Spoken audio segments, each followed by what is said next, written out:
public speaker and cooking class instructor, a certified program director for deadly depression and anxiety program, a certified hydrotherapist, and with her husband is in the process of building a health and wellness education center in Cambridge, BC. She's been in operation since 2021. And we have a couple of members from this church who actually went to the lifestyle center and saw a huge improvement in their health. Her health journey started while serving in the United States Army for 7 years, where she trained as a field and hospital medic. For over 25 years, Dr. Janie has had a passion for scouring current and past research on how diet affects health and spirituality, giving sermons and through guided practice consults with clients to regain their health through diet, lifestyle, and natural remedies. She has traveled to 40 countries, with many of these trips as a medical missionary, giving health classes, cooking classes, Bible studies on health, spirituality, and prophecy, and starting health programs.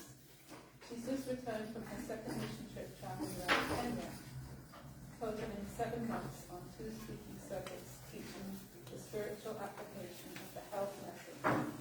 Health for Eternity is a 7-part series listing health, reform, and prophecy. And we just started that yesterday here, so if you want to continue the rest of the series, you're welcome to come tomorrow night and through Thursday at 6 o'clock. Dr. Janie taught diabetes and chronic disease reversal through a whole food plant-based diet and lifestyle medicine found in the Bible. Her diabetes and chronic disease program became a model program for 3 states who were out to find the best practice.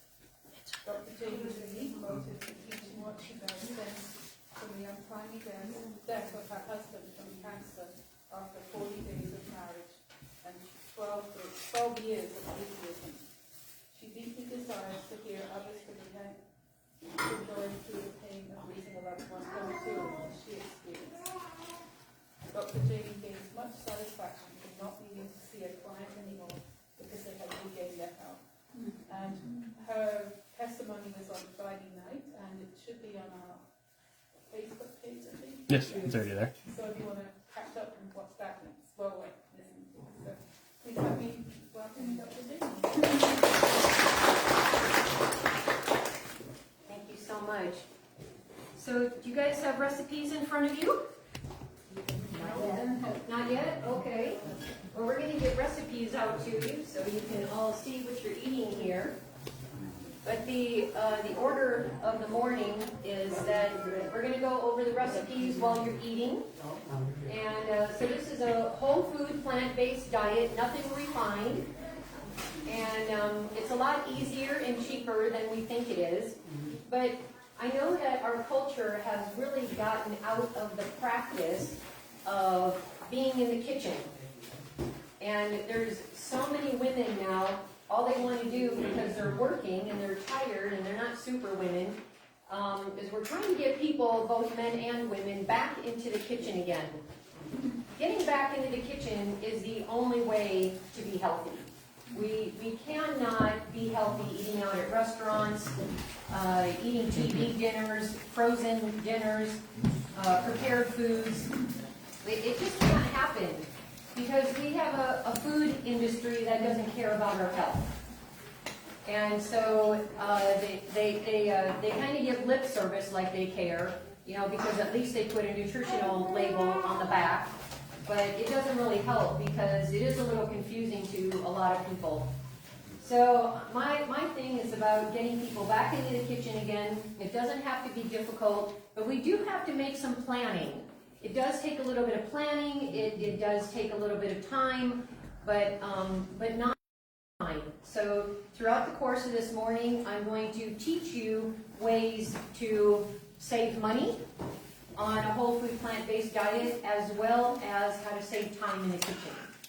But you do have to be in the kitchen. But I'm going to teach you how to spend less time in the kitchen. There have been times that I have not been in the kitchen for probably 2 months, and yet I eat homemade meals every single day. So there are ways to do it. It is possible. But yes, you have to do planning and prep work And then by the time your meal comes, then what's left is very minimal, and you're very little in the kitchen. So with that, what we're going to do is we are going to serve up the plates for now, and we're still kind of in the assembly line. So if you don't happen to get a plate yet, don't worry. There's still plenty of food. There's plenty of leftovers if you're still desiring more, and so we welcome you to get seconds after this plate. But for now, let's start out with a word of prayer. In fact, Pastor, would you like to offer the prayer? Sure. Let us pray. Our Heavenly Father, Lord, we would like to thank you for this blessed morning that you have given to each one of us to come here and learn, Doctor. Our bodies are a temple of the Holy Spirit, temple of God, and Heavenly Father, thank you, Lord, for this opportunity to learn how to take care of it. And as we proceed from here, Lord, as we partake the truth, may you give us good health and strength. And may your name be glorified at the end of the day. Thank you for the opportunity to be here. In Jesus' name we pray. Amen. So I love questions. So I love discussion. But let's start while the ladies are serving up your plates. Let's go over what we're going to be having here. So look at your menu here. And what we're going to be having now, I know that this might be new news to some of you, but because there's a war out there on fruit. If you have diabetes, if you have cancer, candida, if you want weight loss, don't have fruit, and don't have bananas. But there is a war out there on fruit. But yet, fruit is the healthiest food group on the planet. There is no healthier food group on the planet than fruit. So you can start serving those. And so the mainstay, what I teach in my lifestyle center, yesterday afternoon, if you want to go to their YouTube and catch the recording, you'll be able to hear my talk called Satan's War on Fruit. And I explain the benefits of fruit in great detail. You just pass it as far. And so where the majority of, I would say 50% of our calories should be coming from fruit. And that's new news to people. So that's what I do in my home sanitarium. People can come to me with cancer, candida, fungus, diabetes that's way out of control, like their blood sugars are like 19.1 and above. That's like really, really high. That's like waiting for a stroke to happen. That's so high. It's scary high. And yet, I take these people and put them on a high fruit diet, as well as cancer people, and I am able to share with them how to effectively even reverse their diabetes, their candida, their parasites, their diabetes. And so the problem is all the other foods that we're eating. That's why fruit gets the rap. Fruit is basically taught that, it's a simple sugar just like processed sugar. So the food industry would like us to believe that a Twinkie and a Ding Dong are the same sugars as an apple and an orange. And that is not true by any sense of the meaning. When we look at the definition of food, food has carbohydrates, proteins, and fats. That's what the definition of food is. And sugar has none of those, and fruit has all of those. Fruit has all the amino acids that we need. Most people have no idea that there is any protein at all in fruit. Well, there's technically not any protein, but it's amino acids. And because no plant food has protein. Only animal foods have protein, but amino acids are the building blocks of protein. So if we have a woman's pearl necklace, for example, every pearl is an amino acid, and they are put together through a protein strand, which makes it the necklace. But our body, when we take that kind of direct protein, what our body has to do is expend the energy to break down every single bond between every single pearl. And that takes a huge amount of energy, digestive processes, so we start getting tired, we start getting fatigue, and then we get rotting in our gut, and because we are just having so much protein. A plant-based diet takes anywhere from 12 to 24 hours to be eliminated from our digestive system, where a plant-based or a meat-based meal actually takes 3 days or longer. And that longer depends on if we're snacking throughout the day, how big the meals are, if we're having an animal-based meal every single meal, so it just kind of compounds. And it causes putrefaction in our bowels, and that's why cancer goes up for those who are on a meat-based diet. I mean, there's all sorts of problems. Kidney problems because of a meat-based diet. You don't see kidney problems in anyone with a plant-based diet. Unless they were already animal-based to begin with, got kidney disease, and now they're plant-based. So then they might have it, but it wasn't because of the plants. It just doesn't happen. So there are just so many benefits, and you can go listen to those talks on the church's Facebook page. And I will be talking also tomorrow night, every night through Wednesday or Thursday night at 6 p.m. So you can go ahead and eat.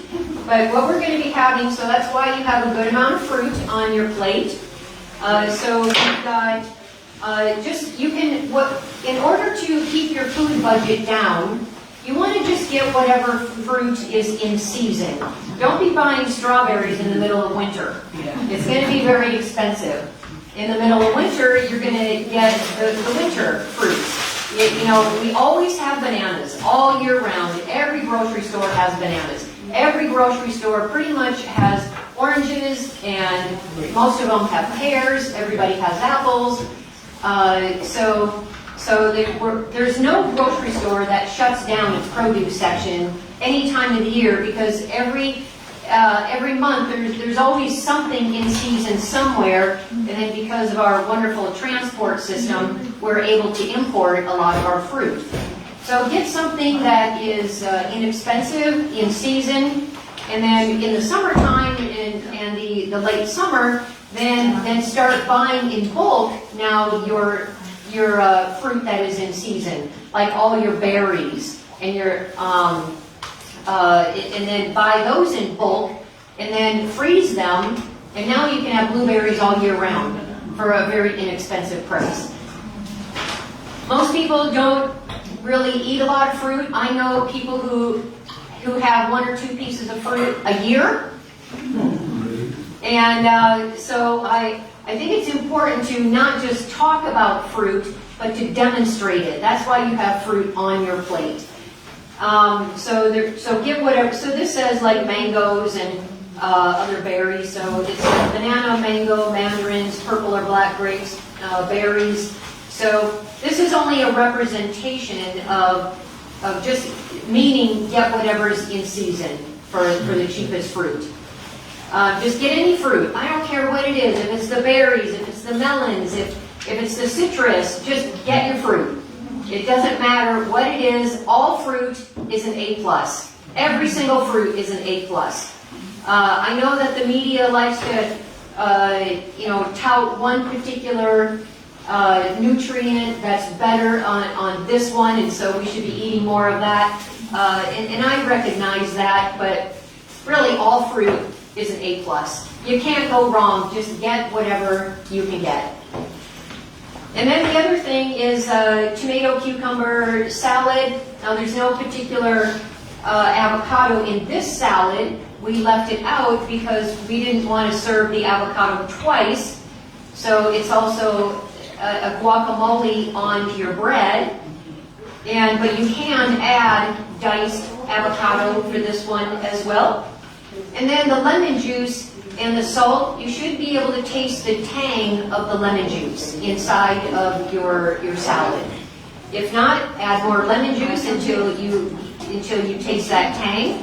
And the same with your guacamole. You want enough salt and lemon juice to where you can actually taste it, and it's delicious. And then a lot of people who come to my home sanitarium, they have yeast problems, so I use no yeast at all. So instead of yeast bread, I make flatbreads. This is one example of flatbread that I make. I also make another non-yeast bread out of 100% buckwheat. And that actually does get put into a loaf pan, and you slice it like a piece of bread. This bread that you have here is a flatbread, and I'll demonstrate that to you here. And I'm going to, it's a very, very simple recipe. And so I'll take a Sunday morning every couple of months just for a few hours. And the recipe is so simple, it's 1-to-1. 1 cup of water to 1 cup of oats. And then it depends on how big your sheet is. So like my particular sheet at home, it's 4 cups of water and 4 cups of oats. But if your cookie sheet is smaller, then you might do 3 and 3, or 3 and a half and 3 and a half, or 2 and 2, or, it depends on. And so you see the thickness this is. You see it's nice and soft, and it should be nice and floppy. And if you want to make crackers out of the same recipe, you can make it thinner in your cookie sheet, like half that thickness, and then you bake it longer until it's crispy. You want to take them out when they are in the very beginning, otherwise they become like cement, and you don't want cement. So take them out when they are at a point of just barely being fully done, because they will take another, as they cool for the next 20 minutes, they do harden a little bit more. So be sure not to leave them in too long. And after you make your first batch, you'll kind of realize, oh, I left them in too long, or I didn't leave them in long enough. But if you don't leave them in long enough, then they're just going to be a little soft, and that's totally fine. But just don't make them over hard. I also make bread out of 100% green split peas and yellow split peas. I also make them out of red lentils and water and salt. All of these single ingredients with water and salt, and that's it. So simple. Now, if you want to add onion powder, garlic powder, you want to add rosemary, thyme, any kind of seasoning, totally fine as well. But we eat a lot of bread with our breakfast, so we don't want the season. So we'll put peanut butter on our bread for breakfast. It's the same recipe, we just don't use it seasoned. And then for lunch, we might have the guacamole, or sliced avocados, or we might put on sliced tomatoes, a little bit of lettuce, and an avocado. So just, make it like I like to make it like a sandwich. All right, so that's the bread. Very, very simple. Now, keep in mind, I want to share ahead of time that the bread, when you make it, is going to be totally watery. And you want to get it out of your Vitamix or out of your blender as soon as possible. You can either pour it onto your cookie sheet, it pours out like water, but you do want to use some parchment paper because it will stick to your pan. Or you can just oil it, but I don't like to use oil because a lot of people come to me oil sensitive, and oil isn't a food anyway because it's a 100% fat, just like sugar is 100% carbohydrate. Neither one of those are a true food. They're highly processed, and both of them are highly inflammatory to the body. I know, even if it's organic, cold-pressed olive oil, yes, it's still inflammatory. It's just less inflammatory than the other oils. And that's how they market it, without really saying that, yes, it's inflammatory. So it's a little bit of marketing scheming going on. But I don't use any oil just because people are trying to heal. So I use parchment paper, and that works just great. And the avocado is a wonderful fat. It even has some omega-3 in it. And then the white beans here, this is now, we use Great Northern. And generally, I soak my beans for 24 hours. And what I do is after the 12 hours, I take out the water, I rinse the beans, and then I add the beans back into my bowl again and put fresh water for the next 24 hours. Because it makes it much more digestible. And if you don't have 24 hours, then another way, which the research show is just as effective, if not even a little bit more effective, is if you use the boiling method.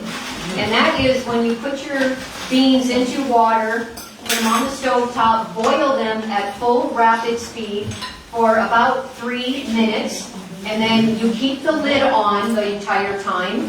You keep it, and then after 3 minutes, turn off the stove top, leave your lid on, leave it on the burner, and then you wait 2 hours. And then you pour that water out, and now you start fresh, and now you can start your batch of beans however you're going to cook it. So either way, the research shows that they are both very effective, but the boiling method is actually a little bit, it's not really a lot more effective, but it does show it is a little bit more effective. So either way you want to do it is totally fine if you find yourself kind of low on time. So these particular ones are Great Northerns. My husband and I also love the baby limas, so we do the same thing. We use the same recipe. You can use navy beans, the cannellini beans, the Great Northern, or the limas. For any of the white beans are wonderful. Now you can, since these are for breakfast, they're very lightly seasoned. They only have salt and cumin in them, and it should be just to a flavor where you can, just nicely taste the cumin and the salt. Now, it should not be overpowering, because then it's going to overpower the rest of your breakfast. So, but you want it to be just flavored enough to where you can start to taste it. Do you guys taste the cumin in there? Yeah, and I love cumin. I love cumin on my salads. I love cumin, in all my soups. I just love cumin. So it's wonderful. But it's, and then if you want that creaminess, you can use cashews, and the cashews then bring it, instead of a cream, like a milk cream, you would use a cashew cream, and if you bring it, if you boil it, or if you blend it enough in a high-powered blender, such as the Vitamix here. Is there anybody who doesn't know what a Vitamix is? Okay, so Vitamix is it's a very high-powered blender on steroids. This is not an ordinary blender. This blender is a power horse, and it is a beast. So it's got about 2.5 horsepower to it. That means that it's got some power behind it, so keep your fingers out of it. And so it's, and there's all different models for sale now online, or you can get it in Costco. If you get it on the shelf in Costco, it doesn't have the same power. It's a step down from power if you just get it off the shelf. So if you want the powerful one, you have to wait until the reps come. They come about 4 or 5 times a year. And then you can actually look on Costco website and see when they're coming to your Costco, or you can order online. And if you ask for free shipping, they often will give it to you, but if you don't ask, then you pay for shipping. But just ask, hey, I was doing a cooking class, and the instructor said that we can ask for free shipping, and they'll say, oh, okay. They're very good with their customer service. So anyway, this is a beast. This will blend up nuts to a cream, to a milk. And I make my milk in here as well. And I make milk also out of cashews, out of sunflower seeds, hemp hearts, all the nuts. I really like almonds. I like walnuts, the Brazil nuts, whatever nuts you have. basically the recipe that I use for milk is 1/3 of a cup of nuts to 4 cups of water to 4 medjool dates. Medjool dates are the king of all dates because of their size. They're huge and they're very tasty. So if you get different kinds of dates that aren't as sweet, you might want, or smaller, then you might want to put in maybe 6 dates to be the equivalent of 4 medjool dates.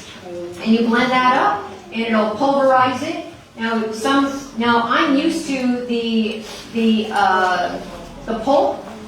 If you don't want pulp, then use either walnuts or cashews. If you don't mind the pulp, then you can use the other ones as well. But that's usually what I start people off on when they're going to just starting to learn to make their own milk, is the ones without pulp.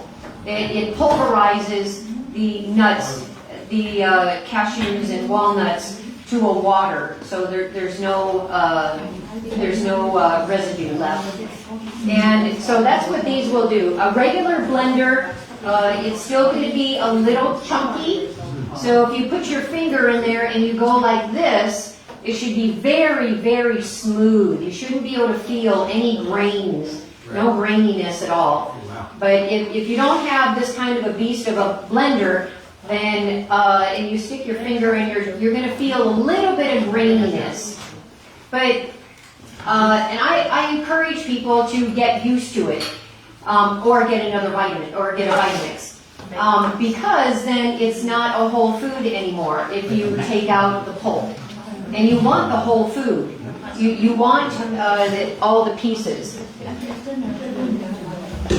So when I just want to show you, because a lot of people email me or text me after they leave, after I leave, and they're making this bread, and they're like, oh no, this is like totally wrong. This is like so watery.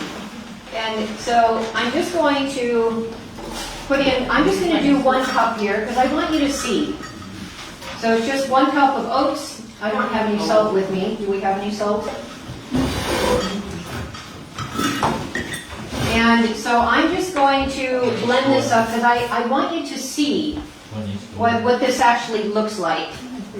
So it doesn't need a lot of salt, but for 4 cups of water to 4 cups of oats, I use about 3/4 of a teaspoon of salt.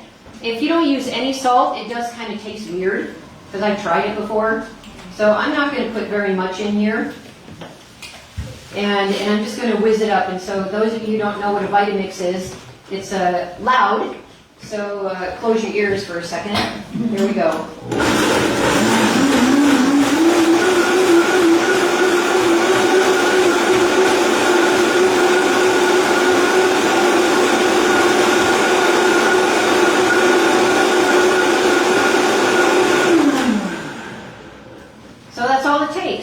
And now I can just put it in my pan, and I'm ready to put it in the oven.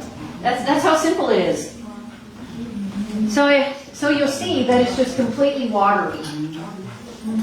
Yeah, it is watery. Yeah, and you can just put it right on top of your parchment paper like that. It's totally fine. Your oven will dry it out.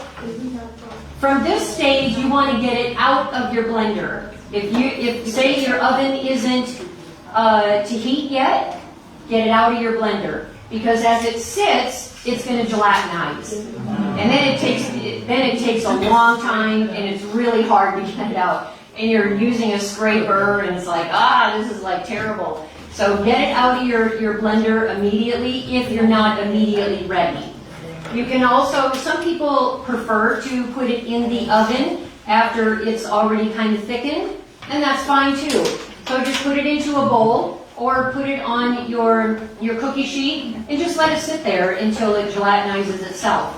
So, it's a very, very simple recipe. And for those of you who might be gluten intolerant, these are gluten-free certified oats. So you are eating gluten-free. There's a lot of problems with gluten, so I don't serve any gluten at my tables. at all, because there's millions and millions of people that are gluten intolerant.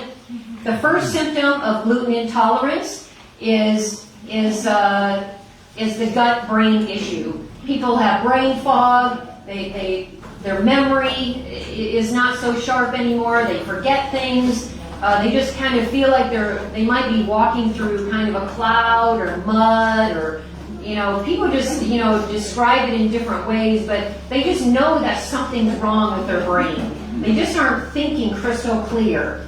And then that same gut-brain connection is people sometimes can get bloating. They can feel full, even though they have not even eaten enough calories, and they get full after like one, just a few bites of something.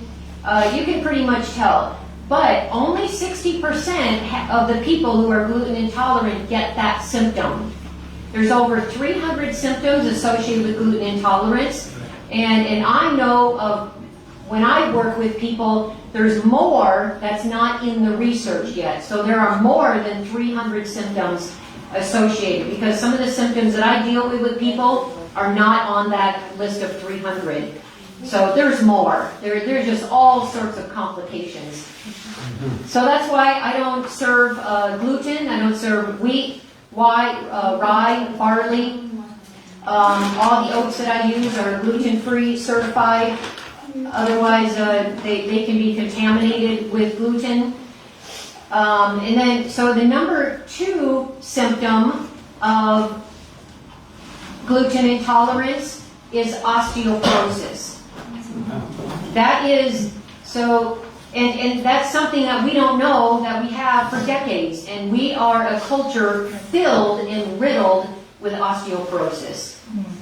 And so I don't have anything to do with it. I treat it like poison for me personally, as well as anybody that I bring to my center. I just don't serve anything. And it's amazing when people get off gluten, because if there's times that people come to me, because I do consulting one-on-one as well, and they'll come to me and they'll come with they're eating meat and dairy and sugar and processed food and what we consider biblically unclean foods like pigs and crabs and lobsters, and they're eating sugar and flour products and all the bakery stuff and their bread and they're telling me their symptoms. I'm a researcher. I'm a PhD. That's what I've been trained to do. And so I know what the research says. I've read tens of thousands of research articles, so I know what the research says. So it's in my brain. I can link your symptoms with food because it's in the research.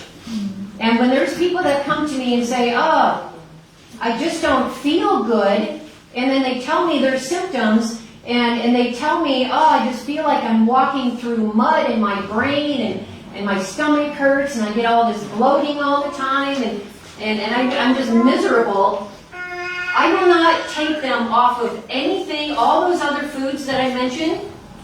I leave them alone, and I say, get off your gluten. That's the only thing that I tell them.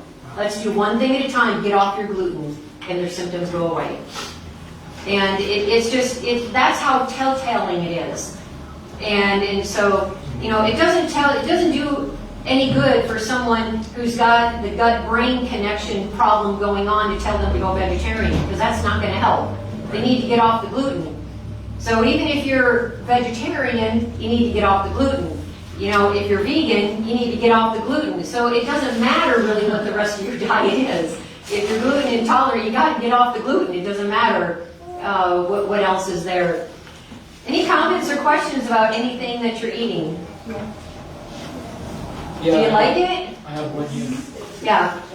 Does it have any unnecessary effect on our system when I eat this kind of food? At one setting, for example, I have tomato, I have banana, I have oranges, I have grapes, and I have strawberries.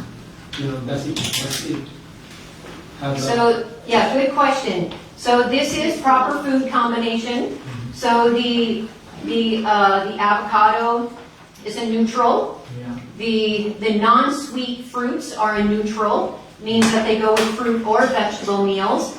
And the cucumber and tomato is a neutral. It can go with a fruit or vegetable meal. So this is properly food combined. And then the beans are a neutral and the oats are a neutral. Yeah, good question. Thank you. Yeah. Yes, just now a question about the mixture, what you made. So you put this on a baking sheet and you bake it right away, or you wait until? Either way. I don't have the time to be messing around, to be waiting, 20 minutes. So for me, it goes, it just, see that? Yeah, and it's no longer water, but as it sits here, it's going to get worse. So you can either put it in right away or you can wait. It doesn't matter. I've done it both ways, and it seems to always work out the same.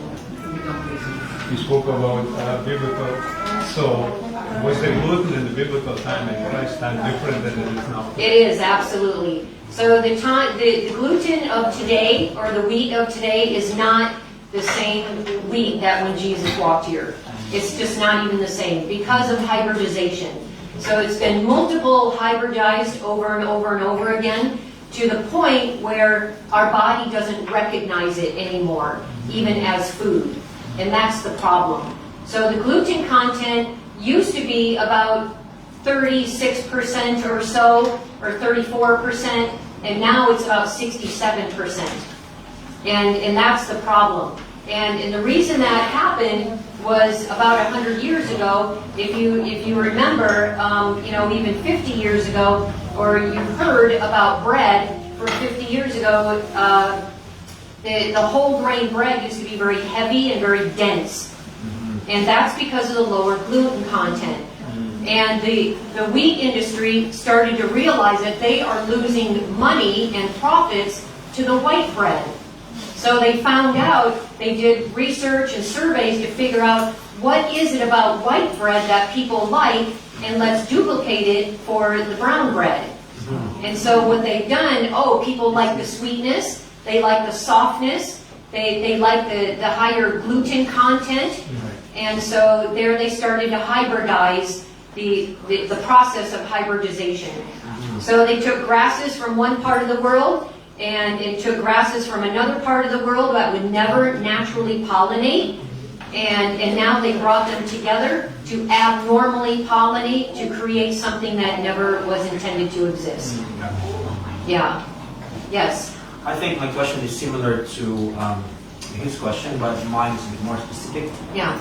In relation to people with hyperacidity, Hyperacidic? I don't know if they use the right term. I'm not a doctor, I'm a pastor, so I don't know. People with gassy, whatever, Yeah. Is there, this applies to them as well? Or Absolutely. You have to be, okay, sure. Yes. So anytime that we have indigestion, fruit is like the go-to. And that's actually in Councils on Diet Foods. Yeah. And I went over that yesterday, Satan's War on Fruit. Yeah, I gave that quote. It was amazing. Thank you. Yes, very good question. Yes. So the fruits, they have different glycemic index. So the fruits with high glycemic index, you said you usually have index. Yes. So if the blood sugar rise up, how is it goes down? Yeah, so to get into the details of how that happens, I'm going to refer you back to Satan's War on Fruit, but I will give you in brevity kind of the answer. So what happens is when we have a meat-based diet, our body doesn't like to have that kind of saturated fat and cholesterol. So what that saturated fat and cholesterol does is it clogs the insulin receptor sites. And the insulin can no longer get into the cell. The insulin's a very specific key that gets into the insulin receptor site of every cell. It unlocks it, the door opens, glucose goes in, blood sugars go down. But when it comes to a meat-based diet, what happens is that door lock is now clogged with a bunch of muck or chewing gum. If you put chewing gum on your lock of your house, how are you ever going to get your key in there? You can't. And so that's what animal products do to the insulin receptor site. So we hear that don't eat fruit because it's going to raise your blood sugar. You see, that's half truth. The other half of the truth is as soon as you unclog the insulin receptor site and stop eating the animal products, the muck comes out, the gum comes out, and now the insulin can go in and blood sugars go down. It's very simple. But the world has made it so difficult, to understand about diabetes. And as I was a certified diabetes educator nationwide in the United States, as well as my program, because of the way that I was teaching, people were coming against me like, oh no, you can't give your people fruit. But yet I've got the best statistics because we all have electronic medical records. And I'm like, well, why not? I've got the best statistics and people are lowering their blood sugars. Like, what's the problem? Well, you're not nationally certified and your program isn't. Okay, fine, I'll get nationally certified. So I certified myself as well as my program, and now what are they going to say? But my program has proved again and again and again for 7 years that five years that I was there. Every year, every quarter, our statisticians went into everybody's medical records in 3 states of all the sister hospitals and to find the best practice. And again, mine came up, and I always taught a high fruit diet. But to get rid of the animal products or to severely cut them down. Yeah. It's just the second question. I'm not against fruits at all. Just I know that in the fact it's better to eat between 11 and 3 or 4 o'clock during the day, but not in the morning because of the high cortisol rate, insulin resistance and stuff like that. So is it true? Yeah. So I don't espouse that, and I teach to have actually our largest meal for breakfast, because that's when our digestion is the fastest. So fruits, everything. I have giant fruit breakfast. That's what I teach all my people. And so I've learned to work with our digestion rather than against our body. And that is, when we first wake up, our digestion is the fastest. Our body is ready for the fuel for the day. And so we fuel it up instead of running on fumes. Because if we're not eating until 11, we're literally running on fumes. And we are now running behind the 8 ball instead of ahead of it. And now it becomes more difficult to control cravings and appetite. And now, we're going crazy, and I'm happy with a donut and a coffee, going to Tim Horton. Because now I'm just famished because everything's empty. So it's much better to fuel in the morning. I know our society is totally opposite from that. But these are principles that are very solid, and they actually are in the research. But for industry reasons, everyone kind of wants to teach their own thing. And see, teaching disease prevention and reversal doesn't bring in a lot of money. What brings in a lot of money is when people are sick. And when people don't have solid health books to know what to actually believe, then it's easy to get off track with all these voices out there. But my program has proven again and again for years and years and years that it works. The largest meal for breakfast, your next largest meal at lunch, and if you have a third meal, it's only fruit and a grain, if anything. I teach my people 2 meals a day. And so the first meal would be first thing waking up, and then the second meal around 2 p.m. and nothing until breakfast again. Right. And the world has caught on to that too. They call it intermittent fasting. Yeah. We just call it 2 meals a day. I have one question. Yes. With the recipe of green breakfast, what beans? It says here 1/2 cup of cashew. Would that be a raw one, or is it okay to use the roasted one? No, do not use roasted. They won't have the same healthy. Yeah, so all nuts that you use in recipes should always be the raw kind. Thank you. Yeah.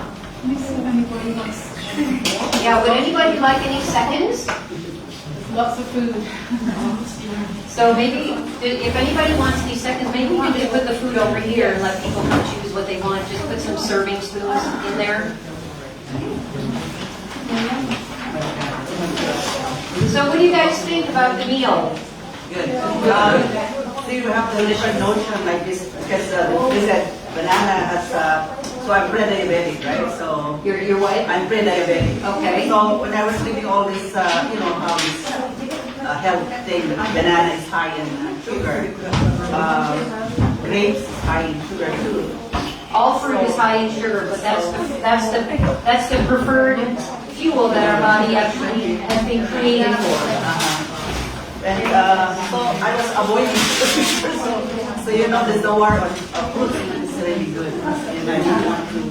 Is this your Yeah, that's my contact. your program? You have a program? Yeah. Yeah. So you can look on my website for information. Yes.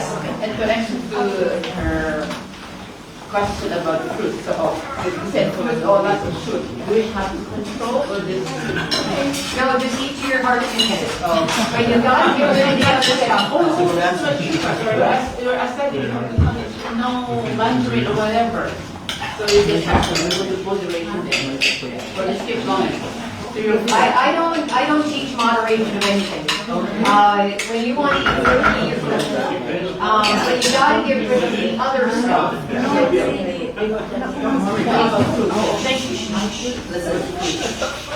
Listen, I can't talk over everybody. Okay, so I'm trying.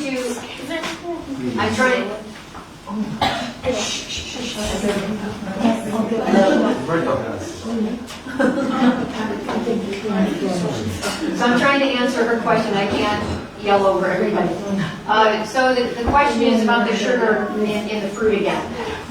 And she's asking about, is it, where is the moderation of fruit? And there is no moderation. Eat to your heart's content. But the key is you have to get rid of the other foods in order for your blood sugars not to go up. Because your blood sugars, so for the first 3 days in my program, people come to me eating meat, of course, all the time. So for those first 3 days, their blood sugars do go high. But I tell them, don't worry, your body is doing what it needs to do.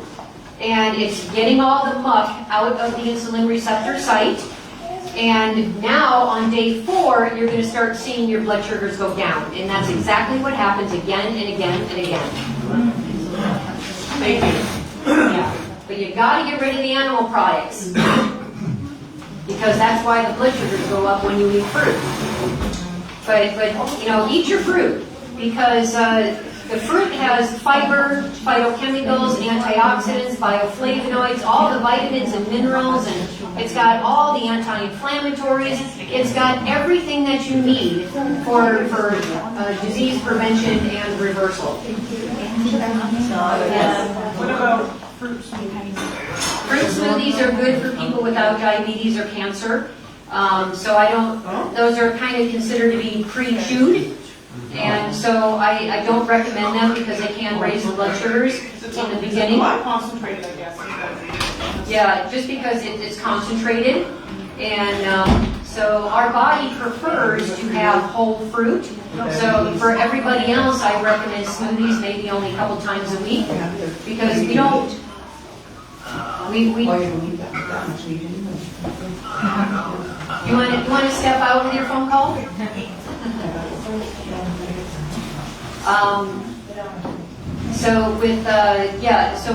Our body prefers to break it down itself, so it just raises very gently the blood sugar instead of, with a little spike. Yeah. That's a good question, yes. Does a high fruit diet also work for cholesterol, high cholesterol? Absolutely. But see, the cholesterol, again, you got to get rid of the offenders. And so our liver makes a 1/4 teaspoon of cholesterol a day. And so, because we do need cholesterol It's in order to help synthesize our vitamins A, D, and K, as well as creating some hormones. So we do need it, but our body makes all that we need, and that's about a quarter teaspoon a day. The problem comes when we start eating animal products with cholesterol in it. Now we're adding more cholesterol on top of what we need, so our cholesterol goes up. So when we get rid of the animal products, then the cholesterol intake goes down, and now all that fiber, that beneficial fiber that's in the fruit and vegetables now can safely bind that cholesterol, and it reduces our risk for a stroke as well. Instead of just allowing all the, the plaque to dislodge. When it dislodges, the fiber encapsulates it and takes it out of the body safely. Yeah, I tell you, fruit is amazing, and you just can't get. It's like whatever disease you tell me, I'm just going to come back with it. The physiology of what's happening. It's amazing. It cleans out our vessels. It helps. I've been able to help people with kidney disease who are just about on the brink of dialysis, and I mean it's amazing. And yet we are told it's a war out there, and I don't espouse that at all. And there's just no truth to it. And for those of you who are believers in the Bible, if fruit were not good for us, we basically would be telling God He made a mistake by making us fruit. Because if you look in the Bible, in the very beginning in Genesis 1 and 2, 129 says that He gives us a fruit-based diet. And so we're saying, oh, well, God, all this research and all these people can't be wrong. But yet, we tell God that He's wrong all the time when we don't want to eat His fruit. And yet He's grown that for us, and it's by His hand. Specifically grown out of love. To help us reduce and prevent disease. And the other thing about this is, if you look on the World Health Organization, the United Nations, Canada Health, United States Health, and all of Kenya Health, if you look on all these countries, you will see a consistent pattern. There's one food group that they all say that is the highest risk for at disease that people don't eat enough of. And it's the foundation of what causes most diseases because people aren't eating it. It's fruit. Right. It's out there for the world to see.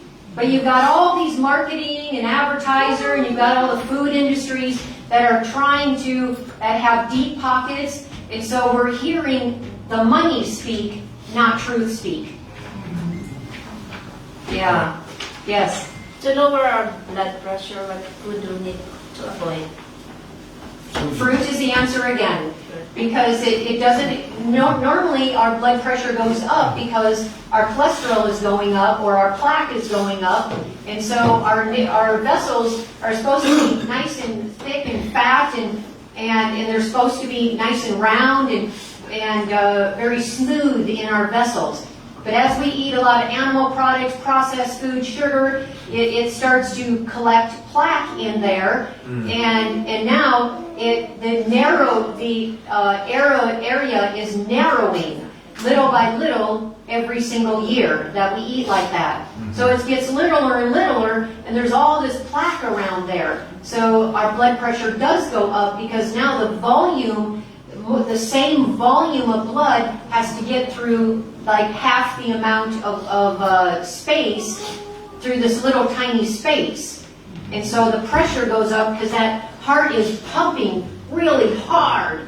Because with every pump and action of that heart, it has to push all of that blood all the way down to our toes, all the way to our fingertips, up to our head, with every single pump. And when the vessels are all open and clear, it can just maintain a normal blood pressure. But when that lumen gets narrowed, now the heart has to push harder and harder and pump harder in order to get through that. The volume of blood remains the same, but it's the volume of the of the vessel that changes, and so the blood pressure goes up. So again, as soon as we remove the offenders, and the offenders are the meat and the dairy and the sugar and the eggs and the processed foods and the oil and all these foods, and it's because we're not eating enough whole, ripe, raw, fresh fruits and vegetables. And beans too, because beans are extremely high in fiber. That's why I've given you beans on your plate, because they are so high in fiber. And they again, along with the fruit and the vegetables and the beans, they work together. All that fiber starts to now eat away little by little at all that plaque, and the blood sugar goes down. At the same time, the cholesterol goes down. It's amazing. Yeah. What if you have low blood pressure? Low blood pressure, now we need to start looking, what's the problem? So is the problem, most of the time it's low volume. So we need to start drinking more water. And so we're probably dehydrated. It's much less common. It's pretty rare for somebody to have low blood pressure, like too low. Now my blood pressure runs around 94/54. That's not considered low? That is not considered low because I don't have any symptoms. So if you have 105/60, if you are not having any symptoms, that's a good blood pressure. So if the doctor tells you it's low, but it's like that, then it's really not. Yeah, we don't need to worry about that. It's wonderful. When you look at all the world athletes, all their blood pressures are around in the 90s/50s or 40s. Yeah. So the key is, how do you feel? Yeah. And I feel wonderful eating like this. I have all the energy in the world. My husband and I, we hike mountains that are 4,000 foot elevation, and we are passing people half our age. And we're up there for like an hour looking at the sights, and like, this is wonderful, and we're heading down, and most of those people we passed are still heading up. I mean, we are in no lack of energy or muscle. Yeah. Yeah, I have a question. It's because a while ago you're telling us that the amount of food we need to, I think you're suggesting about the intermittent diet. So we need to eat twice only. So first breakfast, then the next is around 2 o'clock. So the amount of food for this one, so as we go on the next food, on the second meal, it would be lesser, or it would be the same amount of this? So for both my meals, I'd be eating more than that. Also the same thing. So this, for me, for breakfast, I eat about 1,500 calories a day, and that is a small breakfast for me. I'd be hungry in about 3 hours. So twice for the breakfast. So yeah, I would be eating probably twice that for my breakfast, and then I probably have 1.5 times that for my lunch. Okay. Yeah, and I have a giant amount of fruit. So your lunch time is around 2 o'clock? Yeah. Yeah, there are times when I do get hungry and I do have a third meal. It's very rare, but I'll only have fruit. That's specifically for me. Fruit works. So I rarely have a third meal. Thank you. Yeah. How can one start with the whole food diet? And all of my life, I've been used to the whole and eating. Just one I don't know second. if I can start There were some things I couldn't catch. how can one start with this kind of diet when all of my life I have been used to the kind of diet that I used to have. Yeah. Thank you all my friends eat and all of a sudden they start how would your body how easy would it be for the bodies to adjust to? It's very simple for the body to adjust. There are some people who might get some detox reactions if they're coming out of alcohol and tobacco and meat every single day and a carnivore diet and French fries and shakes, and then they go to my place Yeah, they're gonna have some issues. But I warned you about it. And so I always recommend step by step. Right. There are a good number of people who just jump right into it. They're like, overnight they just miraculously change. But that's not realistic for most people. And so, you kind of go at the pace that works for you. And, you bring your family in slowly, but please do not preach to your family.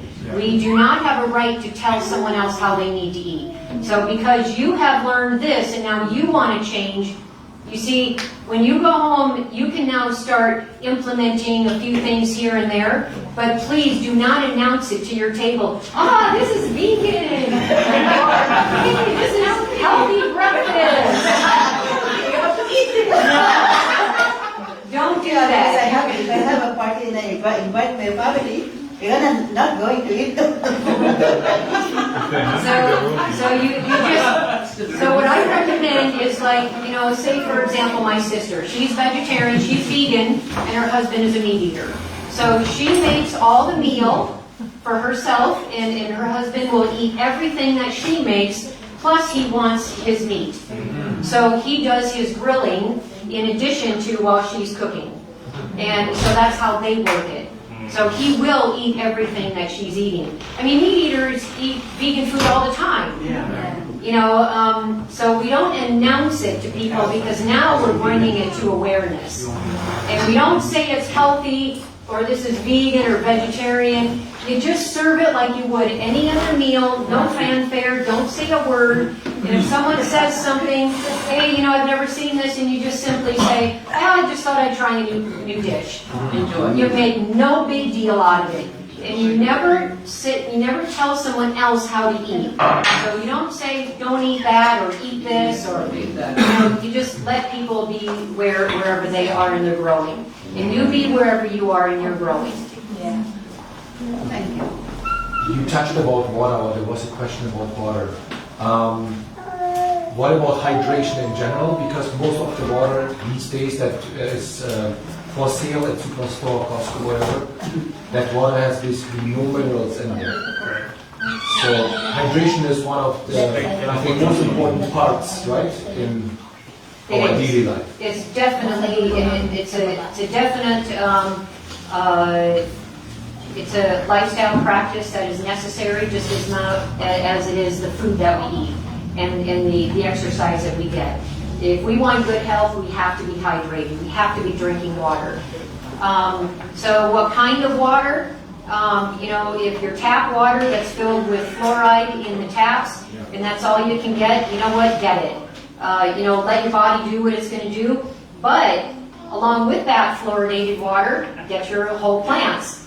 Because your fiber in your beans, in your fruit, in your salads are all going to be helping to detox that out of your body. So, we can just do the best that we can, but where we can make a difference is where we should be making those differences. And we all have the choice of what we put into our grocery carts. Right. Yeah. I think my question again is related to his. Yeah. Because I don't know if it's true. Let me know. You see a lot of videos now that says some of the fruits have been sprayed with chemicals, and every time you eat them, you're doing more harm to your body than good. So my question is, what do you think about organic and non-organic? Is it really true? Does it matter for those of us who don't have the luxury of planting, based on where we live, right? So my answer is Satan's war on fruit. Okay. I go over that in my talk very detailed. Sure. And again, I'll give you kind of the short answer here. But if you go back and listen to that, you're going to get the details. But I'm going to give you an example here, and a very quick example and an easy one. So there is a war on fruit, and that includes all the pesticides, herbicides, fungicides, the sprays, and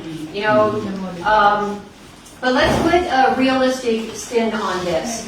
And the realistic spin is that we're going to have to change our way of thinking because we have been bombarded by don't eat fruits and vegetables because of the sprays. Right. Let's look at the rest of the story, okay?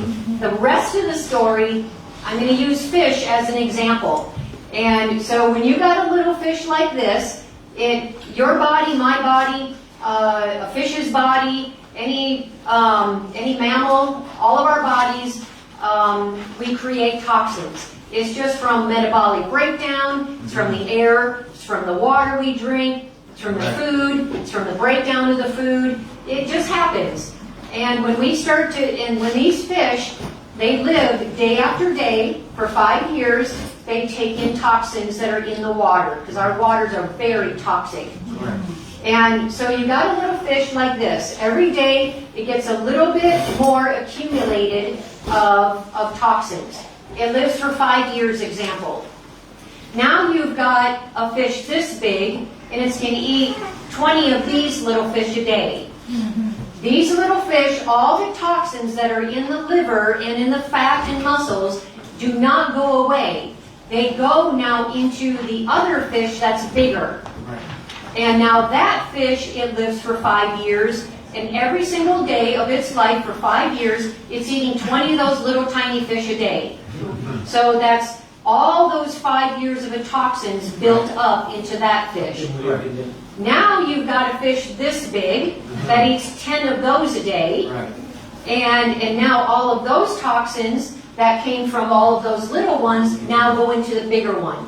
Then you get a big seal, and it's the same thing. Now the seal eat those fish, those bigger fish, and now they get toxic, and now you got the whales and the sharks, and they're really toxic. So what we call that bioaccumulation of all those toxins. When we look at the amount of toxins that are in animal products in general and processed foods, they are both about this much, okay? I'm going to say this much in toxins. And now, when we are looking at produce, we've got that much. Gotcha. So there's no truth to it, and the reason that we believe that is because of marketing. Our marketing wants us to be in confusion because it benefits them. Because when people are just like, oh, this person says that person says this, and I'm just going to throw up my hands, I'm going to do whatever I want. The industry benefits from that confusion. So, and I'm going to give another illustration. And that is down in the United States, there is a nonprofit called the Environmental Working Group. You can look it up online, ewg.org. You go on their website and you look up Dirty Dozen or the Clean 15. And you can find it on their website, and they renew it every single year. And what they do is they go around the entire country in the United States from coast to coast, north to south, and they have a list of produce that they get every year. It's common produce, and they bring it all into a lab, and in all these independent labs around the country, now they test this produce. And the number one produce that comes up dirty again and again and again is strawberries. Non-organic strawberries. And then if you look on their website, it's also got another study that shows about those non-organic strawberries, that if you juice those strawberries, they are so toxic that you can juice them, do not add anything to it, and you can use it as a pesticide on your fields. I'm using that example because yet I will never tell somebody to not eat non-organic strawberries because of bioaccumulation. The toxins are found in animal products and processed foods, and a little tiny bit in our fruits and vegetables. And I will eat non-organic strawberries if I have to. I mean, I buy organic because I can afford them, they're available, I buy them in season, I buy 100 pounds at a time, and now I freeze them, and I eat them all year long. But if the only way I could eat strawberries was non-organic, you know what, give them to me in a pile. Because I'm not going to worry about it. Because the rest of my diet is very clean, I eat a ton of fiber, a ton of fruit, and a ton of greens and salad, and I know that I trust that my body will take care of it, and it does. Thank you. Yeah. So it takes it's worth the time to explain these things. Right. So I'm really glad that you're asking these kinds of questions, because it's important, because there's just so much confusion out there. Yes. Oh, thank you. Yes, any more excellent questions? Or any questions at all? Eric, do you feel there's any role for any medication? Prescribed medication? For chronic disease, no. There is no need. When we, as someone who comes from a Christian perspective, I see, now there is a role, I'm a nurse as well, so I've been trained into that system and I'm well versed with it. I know how my people think in this field, but I'm now into natural remedies and diet, lifestyle. I like to reverse diseases in people and teach them to prevent diseases. And I don't like to manage diseases, because if I'm managing a disease, you see, management is drugs. Right. And I don't want a client for life. Yeah, I'll increase my income, and I've been encouraged to do that, but in good conscience I can't, because I already know how to reverse them. And I can't do it. It just goes against me, and I've been told, you really need to get a bigger business and start selling supplements, and why? Everything we need is in our food. So when it comes to it, so there is a place for Western medicine, but with chronic disease, I think they could do a lot better. They are into disease management through medications, which never reverses, and the body is now bringing all those toxins into the body. Toxins, we're talking about a ton of toxins now through medications, and now our body has to overcome those toxins. And the reason that we start to feel better, if I have some liver pain, and now I take a pill, my liver pain goes away, but now I've got issues in my bowels, because the side effect of the drug is bowel issues. And so, but yeah, I took my liver pain away, but now the problem goes somewhere else. And our bodies, and so now it becomes an emergency that our body is no longer working on our liver. It's just saying, I'm sorry, body, but I don't have time to work on the liver anymore. It's got to do whatever it's going to do. And now I've got to work on this emergency in the bowels. And so now that's where the pain starts to happen. And that's management. And I know better. So we can reverse the far majority. I'm actually working with a lady right now with type 1 diabetes. And she's come to me and asked me to help her reverse her type 1 diabetes. We're doing pretty good. We're still early in the process, but it's hugely better than when she came to me. How about like vitamins? We do not need, if we are eating like with the food that I just gave you, that's our vitamins right there. You see all the different colors on your plate, the purple, the yellow, the white, the red, the green, the orange. Those are different antioxidants that help to prevent and reverse disease. And so a yellow pepper, a red pepper, and an orange pepper, a purple pepper, they all have different antioxidants. And that is why they have different colors. It's the antioxidants that give them that color. So if you eat all 4 colors of the peppers, you've got all those now antioxidants. So if you only stick to red, then you're missing the other ones. But then there's carrots, and we've got an abundance. If there's some food that you don't like, there's always another color in something else. There's green celery, there's green kiwis, there's green leaves. Get your green.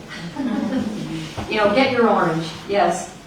Eating, as you said, the lifestyle, would you be able to, do you need it later on to take some supplements, or would you have enough of all the vitamins that you eat? If you're eating like this, you need nothing. No. If you're eating a high fruit diet with a large salad and greens every single day, you are getting everything that you need. I'm gonna share something that I shared yesterday. You can go back to the Facebook recordings, and you can listen to that. But I actually break down on one of those talks it's on Nebuchadnezzar, that I show where you can get 100% of your nutrients on just a few foods. These foods are absolutely filled with nutrients. And if we get enough fruit to maintain our weight, and we get enough greens, which I recommend 5 to 6 cups a day, which is very easy to get. You have to work up to it, because not a lot of people can just like jump into that kind of a large salad. But my salad is often like, you see that red bowl right there? At home, that's like the size of my salad. This is like a serving bowl. This is the size of my salad. That's for one meal? One meal every day. For one person. And my husband has another one. And we have a volunteer that lives with us as well, and his is the same size. And see, you get it, you see. Just a question. Yeah, I'm still finishing. So, and I can show you a picture of one of those salads. In fact, I mean, I have lots.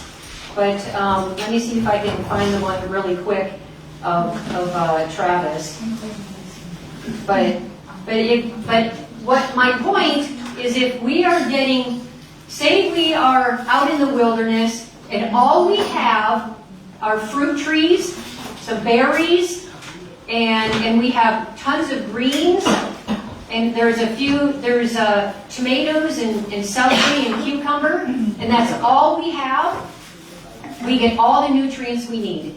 We get all the macronutrients and we get the micronutrients. We don't need beans and we don't need brains.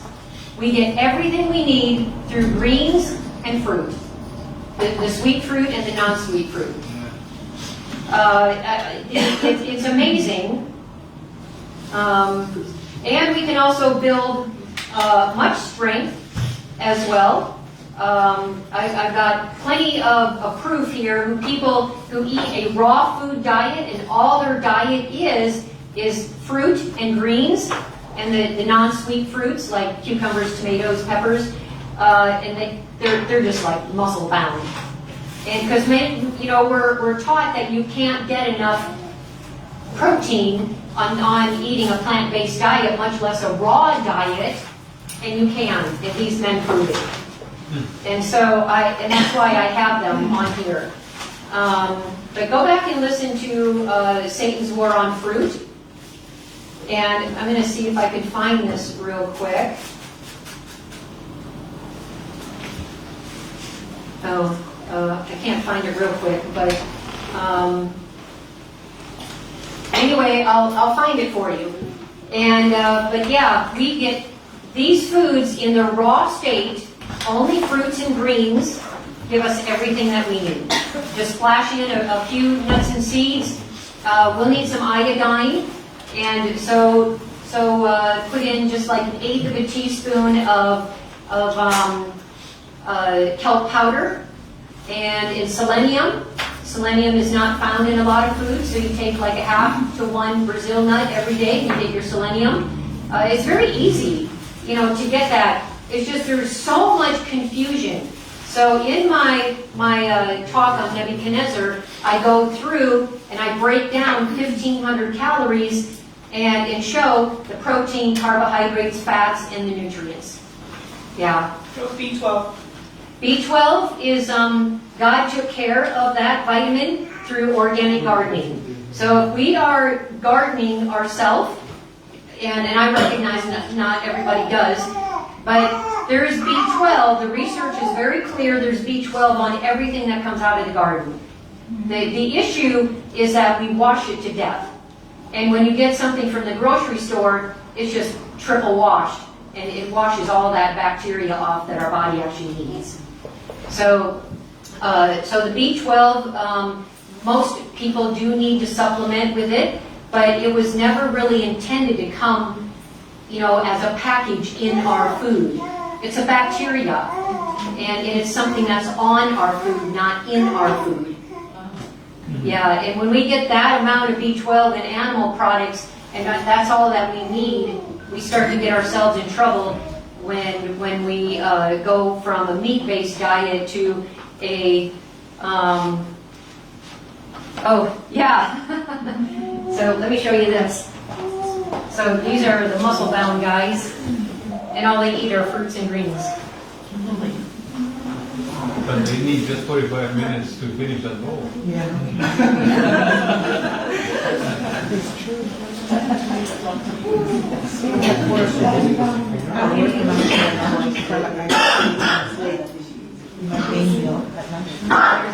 There's three other guys. Oh,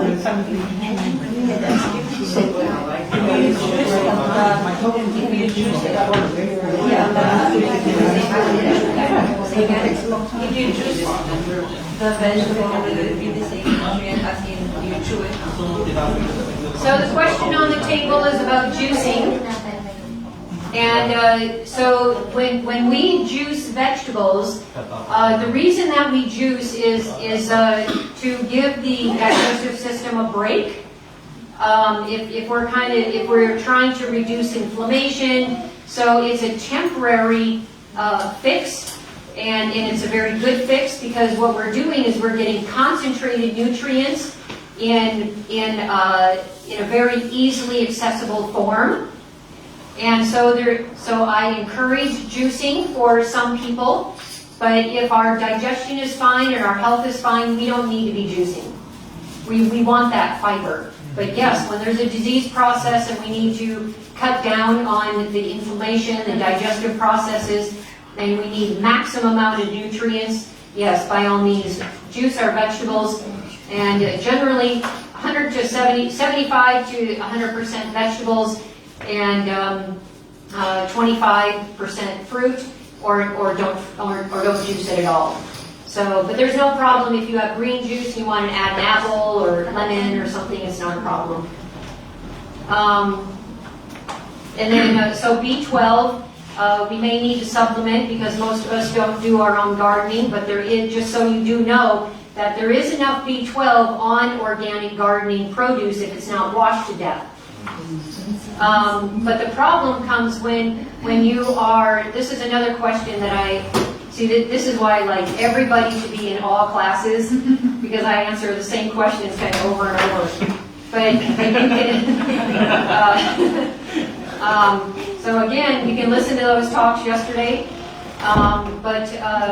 So when we are on a meat-based diet and getting this amount of B12, and we only need that amount, then that becomes a problem, because our liver stores about 5 to 7 years of B12, and then if we go vegan, in about 5 to 7 years, we could start running into some problems with neuropathy, fatigue, large red blood cells, because we need B12 for the myelin sheath to be made of our nerves, and we also need it to be made as part of the process for making blood, red blood cells.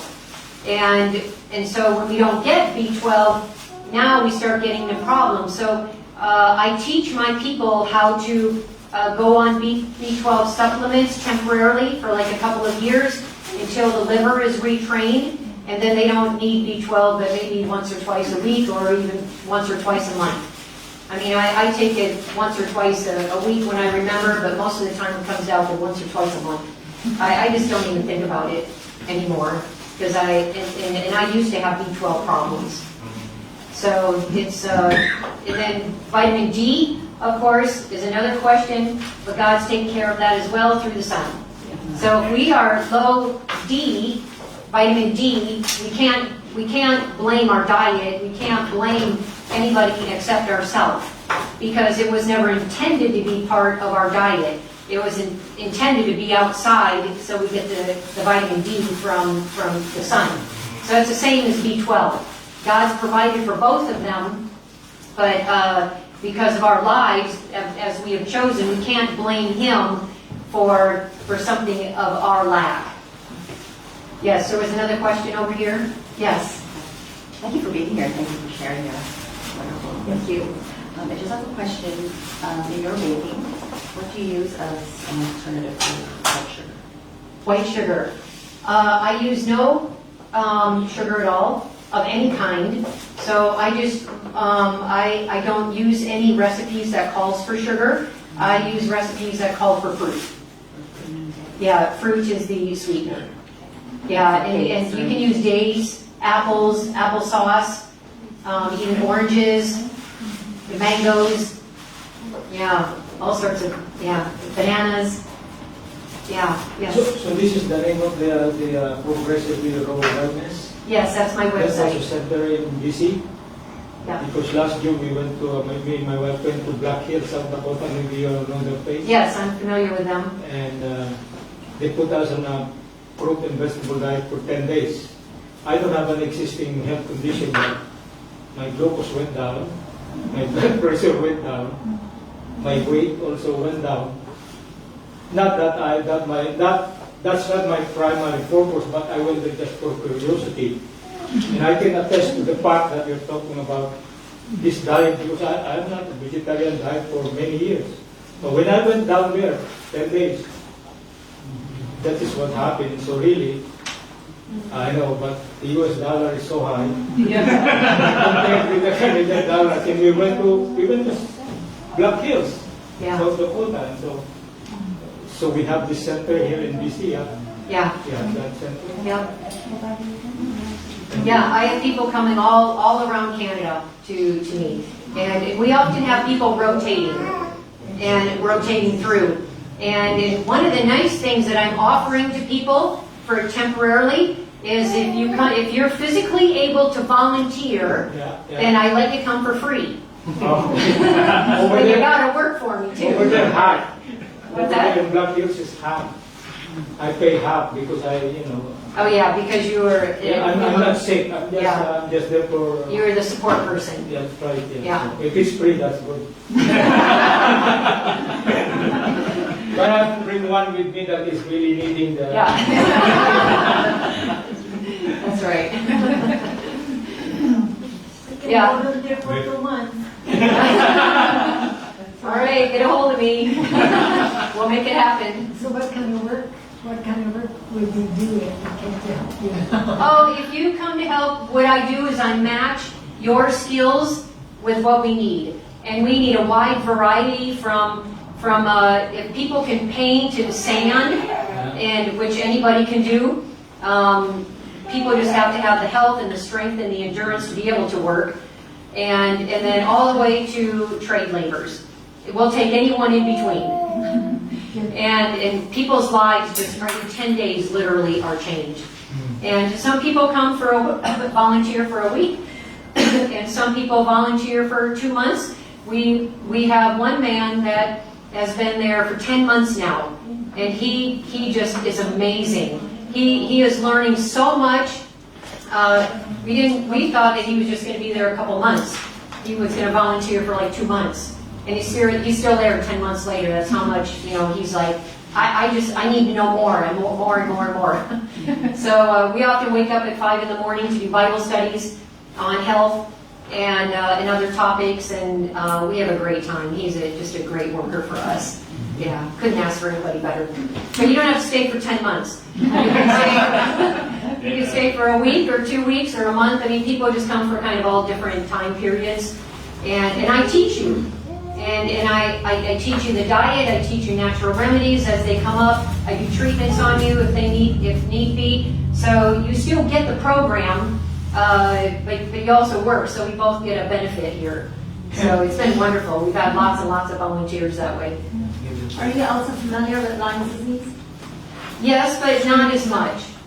Okay. Yeah, I just never had anybody come to me with Lyme disease before. So I've never had experience, but I have full faith that this kind of a diet will help as well. Okay. Yeah. Now for Lyme, I probably would put somebody on an all raw diet. Yeah, and I for temporarily and remove the grains, because grains can be quite inflammatory for a lot of people, and I remove all cooked foods. So I would help them to navigate a raw diet temporarily. Okay. Yeah. Yeah. Right, let's go to BC. I'll fit you all in if you want to come. You're never there, though, you're always in Kenya. Yeah, I do have to fit you in somewhere. Yes, there was a question. How could we incorporate beets and sweet potatoes, or how beneficial are they? Yeah, very beneficial. They both can actually be eaten raw.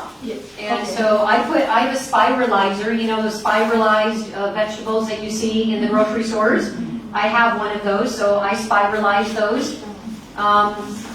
You can also put your sweet potatoes in a food processor and mash it up and add a bunch of dates, and you can even add a little bit of honey, and add a little bit of Ceylon cinnamon, which is the non-irritating kind. You don't want it irritating.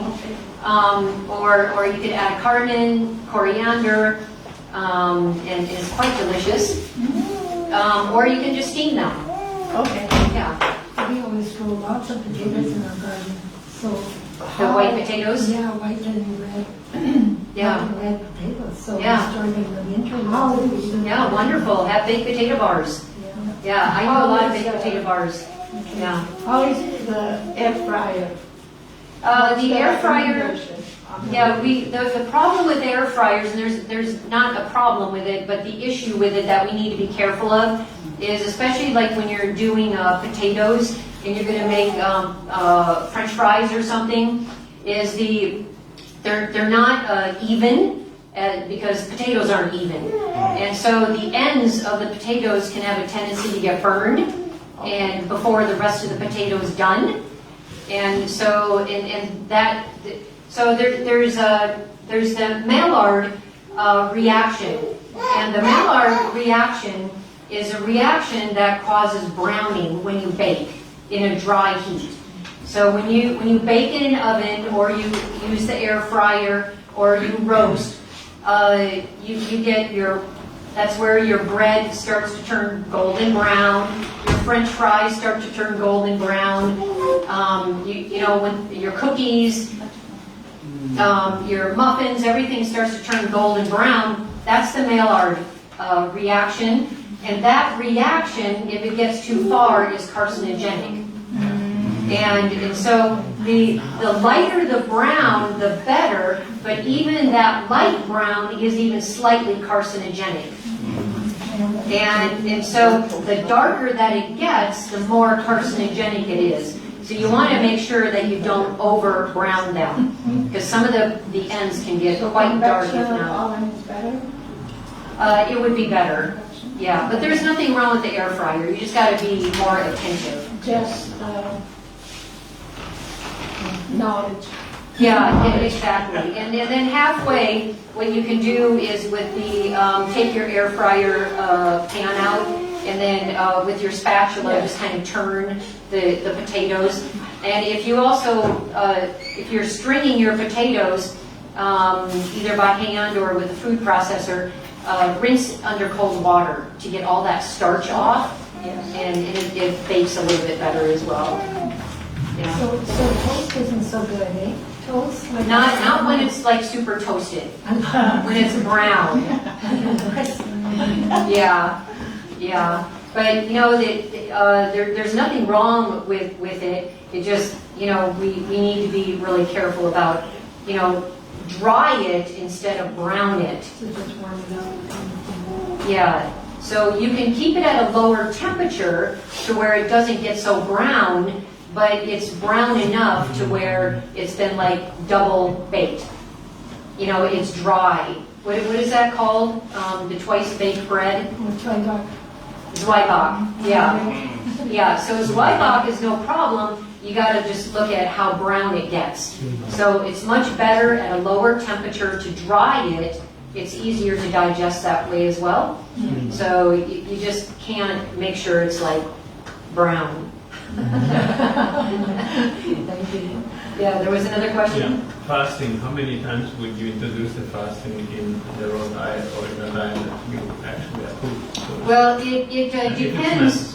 It depends on what the condition is and why they're fasting. So generally, 1 day a week of fasting is better than any medication that we can take. Just by getting rid of the food and the energy that our body has to do in order to digest. Now that energy, instead of digesting, is now spent detoxifying and cleaning up the body. So fasting 1 or 2 days a week is wonderful for our body. But if there's no need to fast, then there's no need to do it. But would you add water like in fasting? Absolutely. Yes, thank you, because dry fasting is kind of becoming a thing out there. I do not recommend that. Please don't do that. There have been people who died from dry fasting. You know, it's just another, what I consider to be Satan's war on true health. You know, he's got a counterfeit for everything. Everything that's got a benefit, he's got a counterfeit. Fruit is good, fruit is bad. Water is good, don't take water. You know, fasting is good, don't take water or fruit or anything. You know, I mean, it's like he's got a counterfeit for everything. And it's only when we look at large populations of people over long periods of time can we really start to understand where the truth is among all this noise out there. And there is a lot of noise, and there is a truth. And we can find the truth, but we have to know how to find the truth, and we have to know what solid foundation in which to stand on. And so the Bible is the oldest book in the world. It's the most popular book ever sold. So I stand on the Bible because I believe that's who created me and all of us. And so I stand on the Bible, and that's where I get my principles from. And I just don't listen to all the noise that's out there of what the world is doing. For those of you who know Dr. Kellogg, you know the Kellogg's Corn Flakes. Well, that Dr. Kellogg was an Adventist. And long ago, and he was known as the world's best doctor and surgeon. He was amazing, and I read his work, and so many of my ideas actually come from him.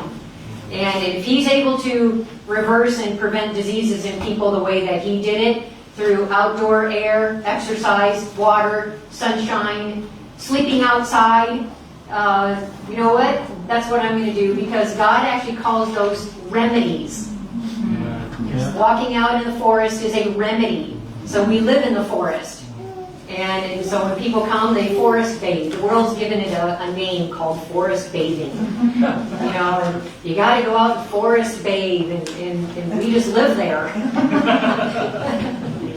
So we forest bathe 24/7 with all of our windows open all the time. Even in the winter, our windows are open. In the daytime, we like it warm, but in the nighttime, it's always cold. How cold does it get there? This last winter, I think -23. And I still have a window open. Might only be that much, but it's open. Yes, I have a question about vegetarians or vegan people. But sometimes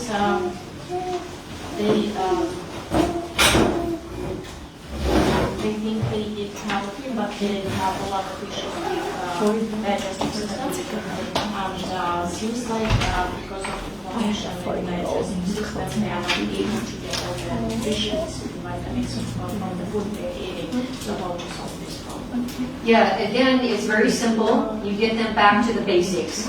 If you get them on an all-fruit diet for several days, digestion just starts to work out. Our cells in our digestive system slough very fast, like every 24 hours. And so if we just start getting fruit into people, it just starts the healing process immediately. Will be not an issue for leaky gut people? What's that? Beta leaky gut people will be not an issue to get on fruit diet? Those people who have leaky gut. Those people who have leaky gut, yes. They have no issues with whole foods? No. What they do have problems with are cruciferous vegetables and greens.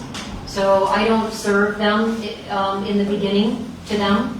But fruit is the easiest food to digest. It's got all of its own enzymes, all of its vitamins and minerals, phytochemicals, antioxidants, bioflavonoids. It's got all this stuff in it that is natural, that creates healing, all by itself. So it's amazing that when we bring simplicity back to the meals again, instead of, I mean, this would be quite a complex meal for a lot of people with digestive problems, but this is I wanted to demonstrate, you know, a nice variety. So this might be a big variety for a lot of people. Like for example, I would not be serving beans and bread at the same time during my meals, but I wanted to demonstrate things to you, so this is not really like a meal per se. It's more like a demonstration, and it's a taste testing. And so that's more what it was like, even though it kind of is enough for a meal. But I wanted you to get enough, you know, kind of get used to the fruit and see that there's a good amount of fruit on there. And that you can make bread without yeast and make beans for breakfast. And that's very unusual for people. Unless you go to the rest of the world. Everybody has beans for breakfast except us. It seems like everywhere I go in the world. So yes, when we start to give people very simple foods, so I might deviate a little bit if someone comes in with active colitis, for example, and they're actively bleeding, then I might put them on a rice diet for a day, just to calm everything down, and I'll even give them white rice. And just calm everything down, get all the fiber out of their diet for a day or two, and then I start introducing fruit, and they do great. Yeah, so simplicity is key when it comes to digestive problems, and the simpler, the better. It's better to eat fewer foods and more of them than it is to have more variety and less. Potlucks are absolutely atrocious to most people. Because you take a little bit of this and a little bit of that. I just, you know, when I see a salad, I want to take the whole bowl. So I just bring my own salad. And when I see fruit, I want to take the whole platter. So I, you know, and many times I will just, instead of having, you know, 7 or 8 different kinds of fruits, I'll have a large bowl of one fruit. Very easy to digest. It's wonderful. And then our body can maximize all the wonderful nutrients that are in that one food.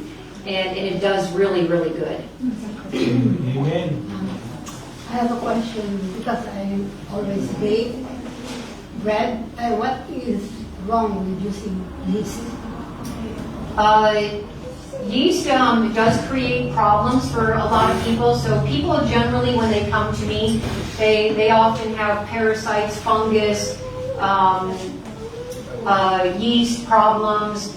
And so I take them off of all yeast, including nutritional yeast flakes, and people do much better without yeast. So it's not a fruit or a vegetable. I see no benefit to it. There's no benefit to our health by eating yeast. I see it as a detriment instead. So how could we bake bread? So I gave you one example. Here's one example. And then also you can use buckwheat bread. You can use, because I use 100% buckwheat, and I put it into a loaf pan and I bake it like a loaf of bread. And I make bread out of yellow split peas, green split peas, yellow split lentils, and the oats. So there's all sorts of things you can. I make bread out of 100% flax, 100% chia.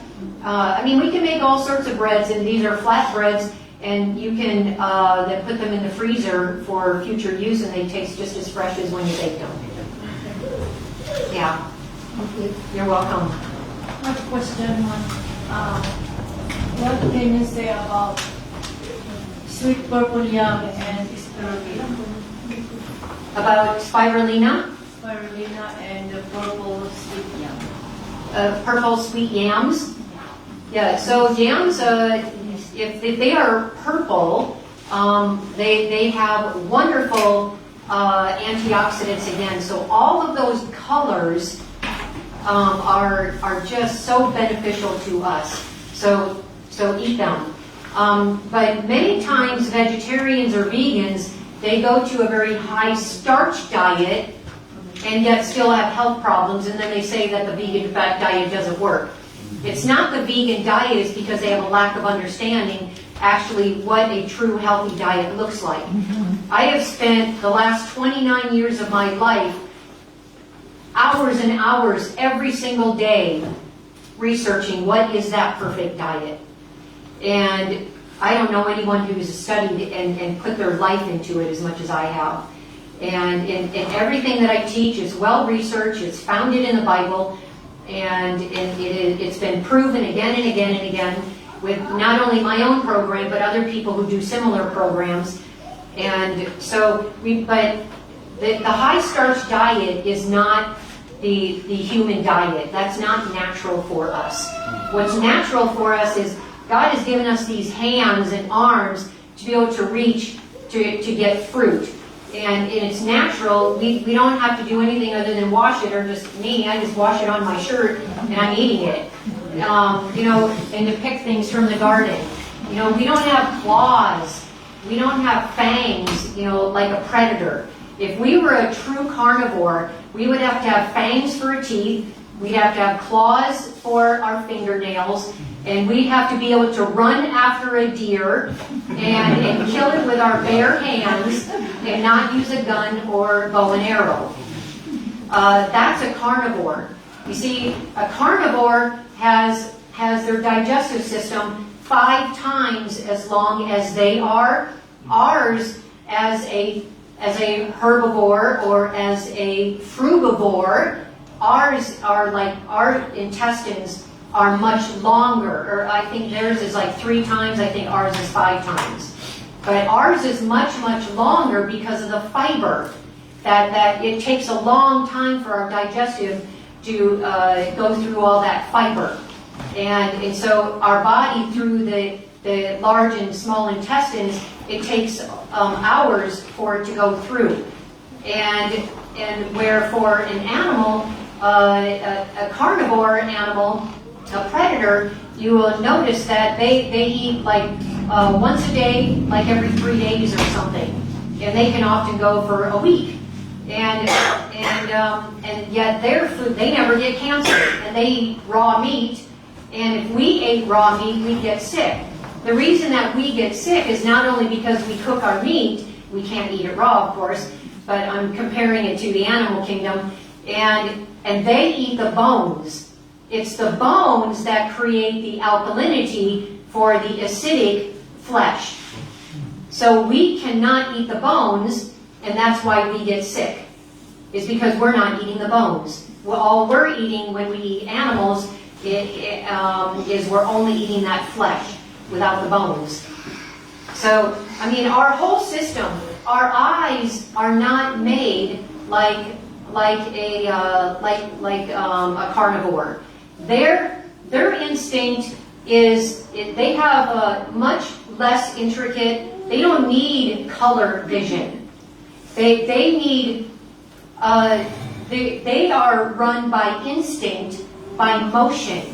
So it doesn't matter what color something is. If it's going to run from them, whether it's a rabbit or a human or a deer or whatever it is, they're going to run after it because that's their instinct, that when they see something run, that's their instinct. Our instinct is through our eyes. We see color because we look at the color of our plate and all that delicious fruit, and it's attracted to us. I mean, we are not made to eat meat. The Bible says that God gave meat to animals, or gave meat to humans in order to shorten our sinful lives. And so we are not living for hundreds and hundreds of years like Adam did in these miserable, sinful situations. So it's, and we notice that in the research is very true, that shows that people who eat a plant-based diet live 12 to 15 years longer than people who eat meat. So it just goes to show God's right. You know, and when we look at the Bible ages of the people, we can see that there is a, if we see the amount of meat, so we have all, on the bottom, you've got all the names of the people. You've got Adam and Seth and Abraham and, all those, the Bible people who all lived, hundreds of years and like lived way up here, 600, 700, 8 years, 900, and then all of a sudden here's the flood, and now animals are introduced into human diet, and you see their lifespan going down like this. And now the Bible says that if we reach 70, we're lucky. And so once we reach there, we've kind of lived a full life, and most of us want to live more than 70. So we're very blessed, and we want to live healthfully into our 70s and 80s and above.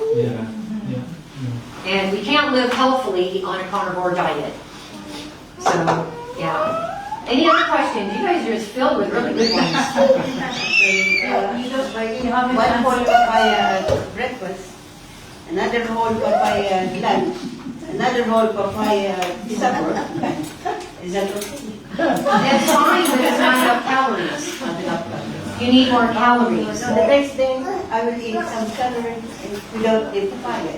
And then, Well, I'm saying that it's fine to have a papaya for your meals, but you need more calories. It's not enough calories, so you need like 2 or 3 papayas per meal. I'm not recommending you do that. I'm just giving you an example of quantity. One papaya is just not enough.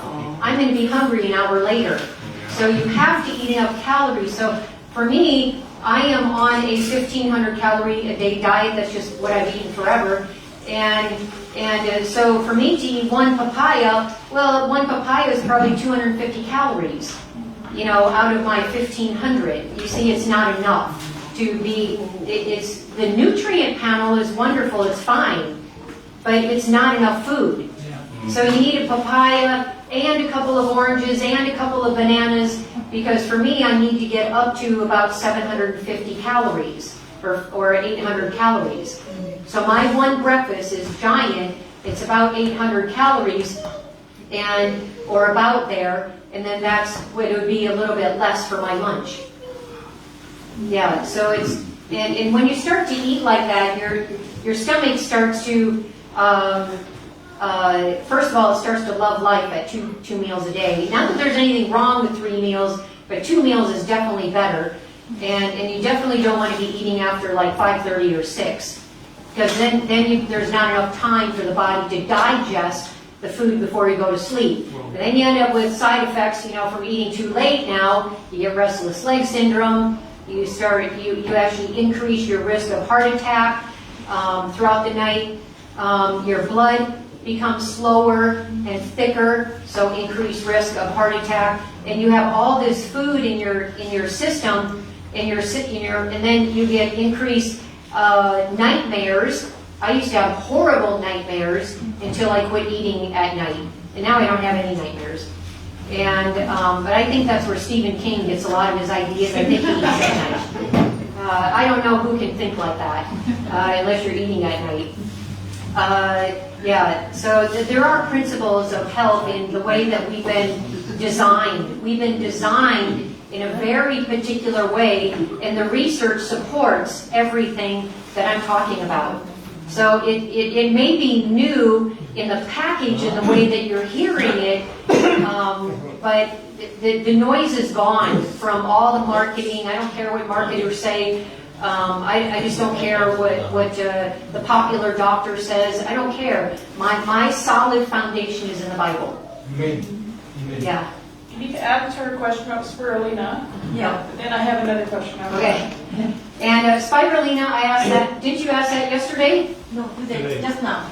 Oh, okay. Because someone else asked that about yesterday. So we need to be careful about spirulina, chlorella, wheatgrass, barley juice or barley grass. We need to be careful with those. We need to ask for the company for a third-party certification for their heavy metals. And ask them, because a lot of them are filled with heavy metals. And in the really good products, you can only get online. You can't buy them in a supplement store. Yeah. Do you do at your center any medical testing, blood work, anything like that, or is it all on someone's history and complaints and things like that, or how do you do things with an intake? Yeah, so I do, people have usually seen everybody under the sun, and they don't want to see me because I require lifestyle changes, and so they just want to take drugs. So people usually come to me with all sorts of labs already. So I ask people for their labs, and I do take those into consideration. As far as blood work, I am a certified, I test blood under a microscope, but after doing so many of them, it's useless to me because everybody has the same problem, and it's the same solution, and so it's just kind of useless time waster for me, and because everybody heals with the same diet. And everybody gets well by removing the same offenders, and everybody improves by adding the same beneficials. It doesn't matter, I found out. So But I don't even really do it. You do quite a thorough intake, questionnaire or Yeah, it's like discussion. 5-page. Yeah. So Yeah. you were mentioning things like Lyme disease or leaky gut, or because you do start with maybe different things and people have different concerns. Yeah. Correct? That's right. I work with the individual. If I'm doing one-on-one, I look at their symptoms, I look at their diet, and I look at their goals. And that's what I work within. So I'm not looking at trying to make everybody eat like me, because I eat like me for my reasons. But I have people eat like them according to their reasons.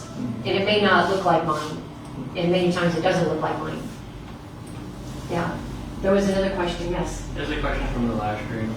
So the chat here says, how do we effectively implement the progressively raw diet strategy in areas of Canada that are remote and where greens and fruits are very hard to access? First of all, where there's a will, there's a way. And I don't know of any place that where the produce section completely shuts down. And if people live so far north and living in igloos where there are no grocery stores, well, I can't help that. They're living in an abnormal place. I mean that tongue-in-cheek. But I am kind of joking, but it's not for me. I can't live somewhere like that. And to me, my diet is very important, and so I will live somewhere where I can access the far majority of Canada has access all year round to all sorts of vegetables, whatever are in season. Yeah. There's always greens, there's always greenhouses. Greenhouses. Sprouting, yeah, sprouting. I do a lot of sprouting. Yeah, Carolyn's been feeding me sprouts in my salads here. It's been wonderful. Yeah. Thank you. Yes. Any other comments or questions? All right, well, we don't have much time left. In fact, how much time do we have left? 15 minutes. Okay, can I have you pass them out to everybody? Half an hour. Pass them 5 out. minutes.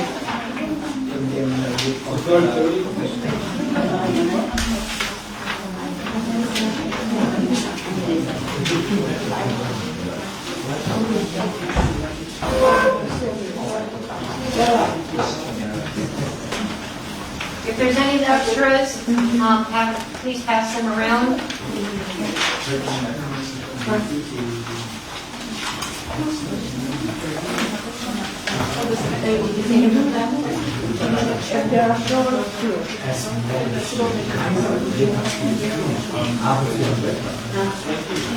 Did you get one? All right, thank you so much. It works.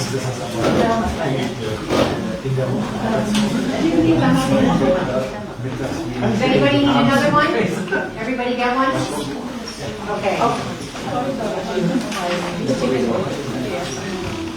All right, let's just start with this first paragraph here because I think it's really important. Because we need to reprioritize.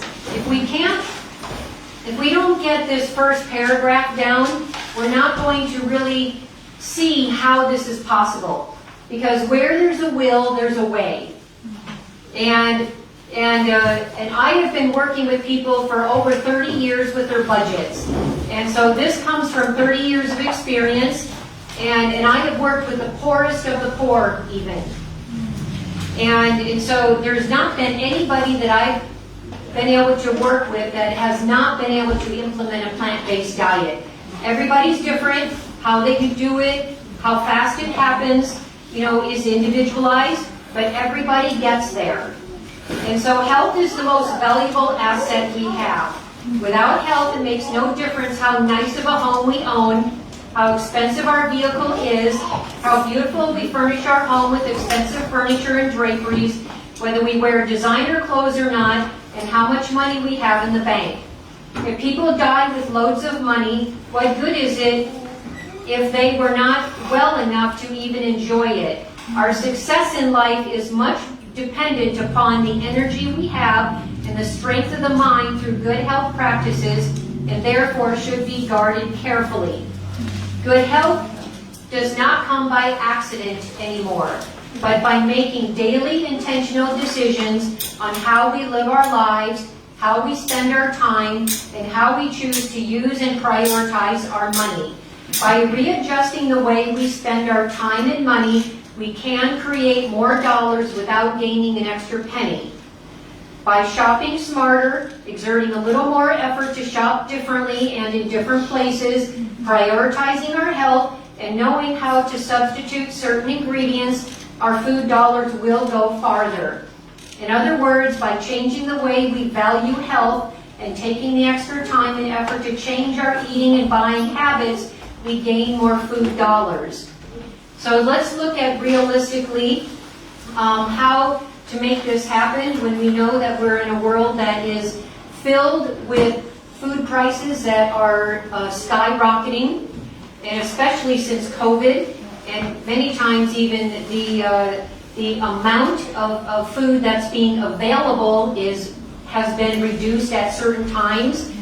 And so by engaging as many of these habits as you can, the more you will reduce your food bill.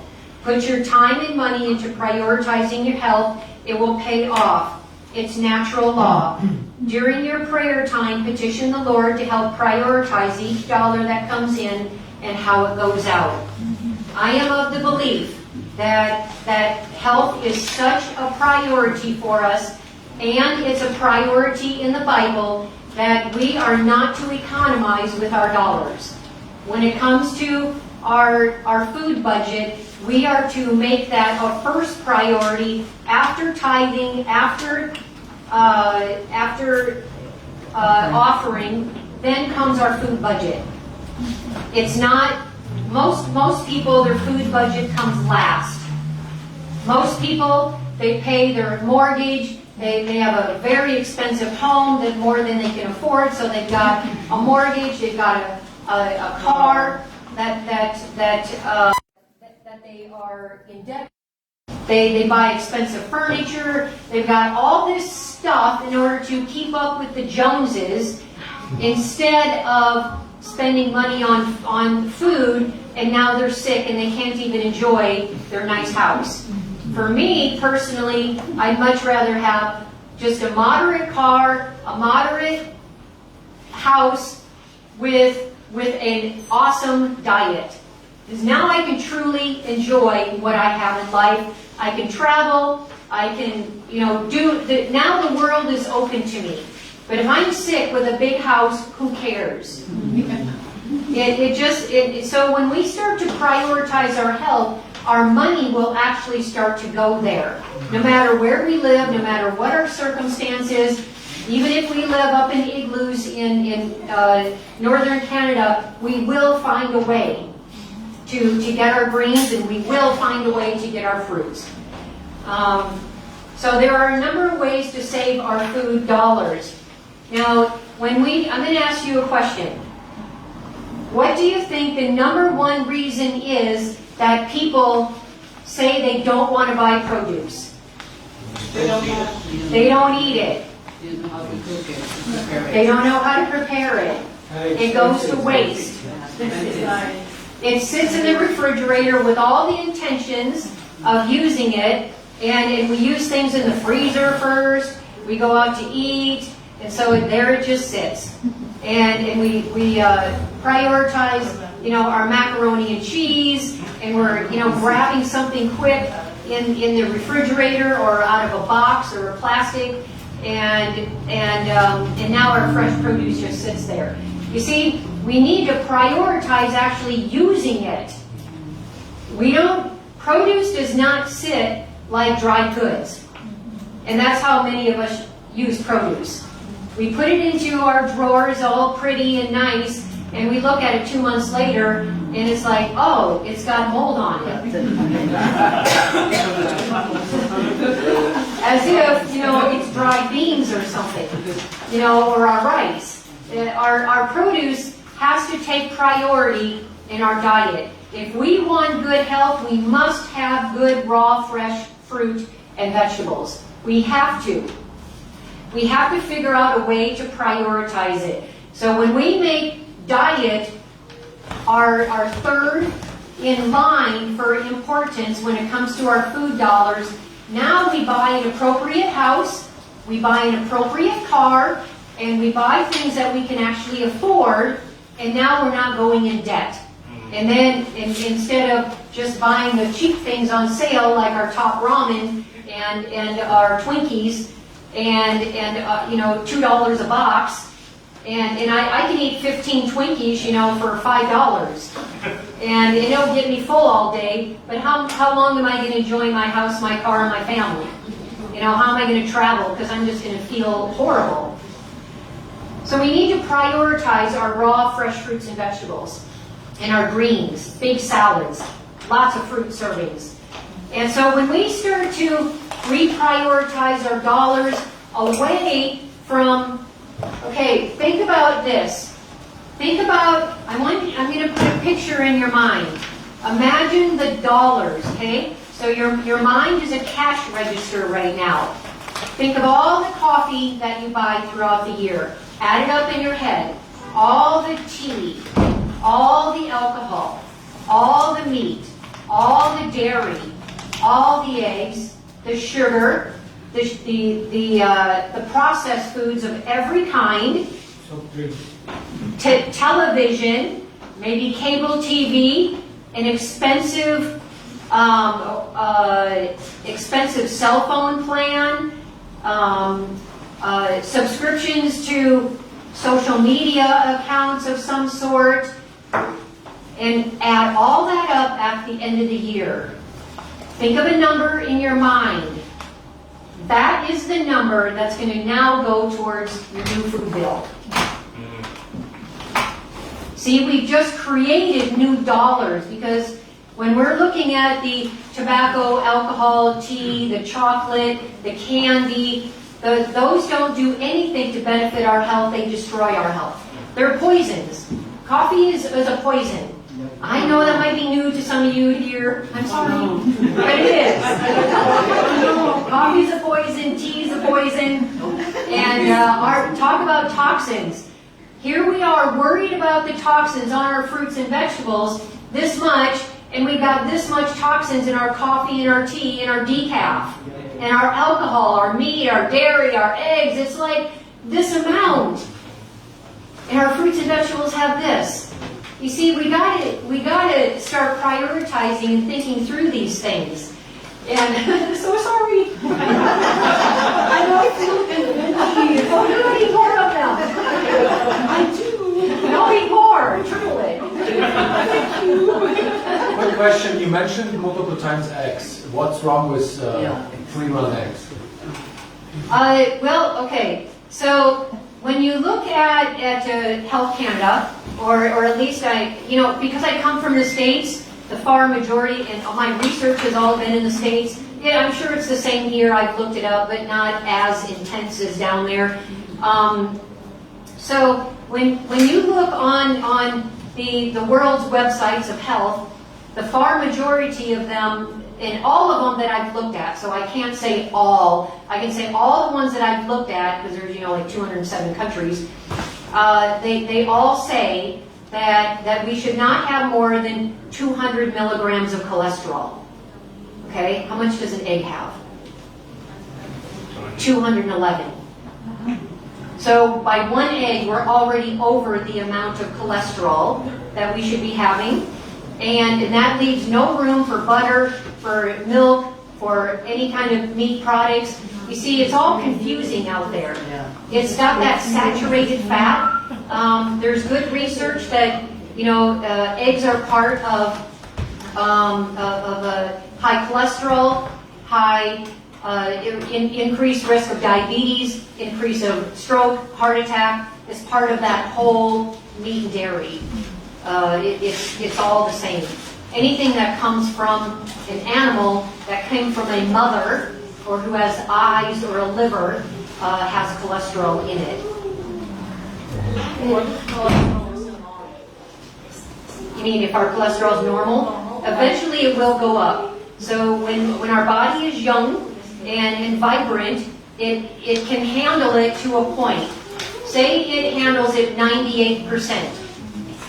But that 2% continues to rise over and over and continues to accumulate year after year until we're 50 and 60 and 70 years old, and now we start having health problems and we say, I thought I was healthy all my life. I just got a heart attack out of nowhere. I just got a blood clot out of nowhere. No, you didn't. It's been building year after year, even when we were young.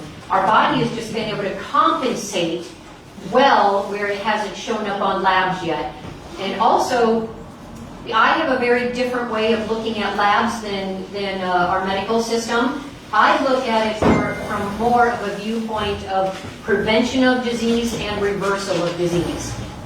So there is different criteria, and I think that our medical system could use some help in improving those standards. That applies, that's the same as for commercial eggs and free-run eggs. Yeah, it doesn't matter. In most free-range eggs, it's a marketing gimmick. What happens in most of them, not all of them, but most of them, instead of being in a battery cage, all the cages have been removed in this giant warehouse, and now you've got 2 million birds that are so squished wing to wing that they don't have room to expand their wings. So that's free range. That it's not free range like we think in our mind. Oh, they must be out there in a pasture. That's not reality for most birds. I'm not saying all. I'm saying most. Unless you have your own chickens, you only have 4. Yeah. And they run around. What I mean is cholesterol-wise, like health-wise. It doesn't matter. I mean, the yolk might be a different color because, if one is being fed like more omega-3s, the yolk is going to be a nice, dark, beautiful orange and different than kind of the light orange that we see right now. It's kind of pale. So that means there might be changes in that, but overall, it makes no difference. It is quite clear that when you compare an animal-based diet of any kind, even you see that if you look at the Adventist Health Studies, which has been a study of about 100,000 Adventists, and a lot of the research noise is gone because a lot of Adventists don't drink coffee, don't drink alcohol, don't smoke tobacco, or do street drugs. And when they do eat meat, they often eat less. And so there's a lot of research noise that is removed. So it makes it a lot cleaner research. But we can look at the Adventist Health Study as well as secular studies, and it's very clear that and you can even read in T. Colin Campbell's book, the China Study. It's a wonderful book, and where he's a cattle rancher and has been commissioned by the president in Japan or China, and was asked to do research on cancer. he was a cattle rancher, and and all the generations in his family are cattle ranchers. And what he found out for cancer was startling, because the president at that time ended up having cancer, and he wanted to know, why are so many people getting cancer in my country? And so they hired him, T. Colin Campbell, and his team to go in and look at all different areas of China, and that's where the China study came from.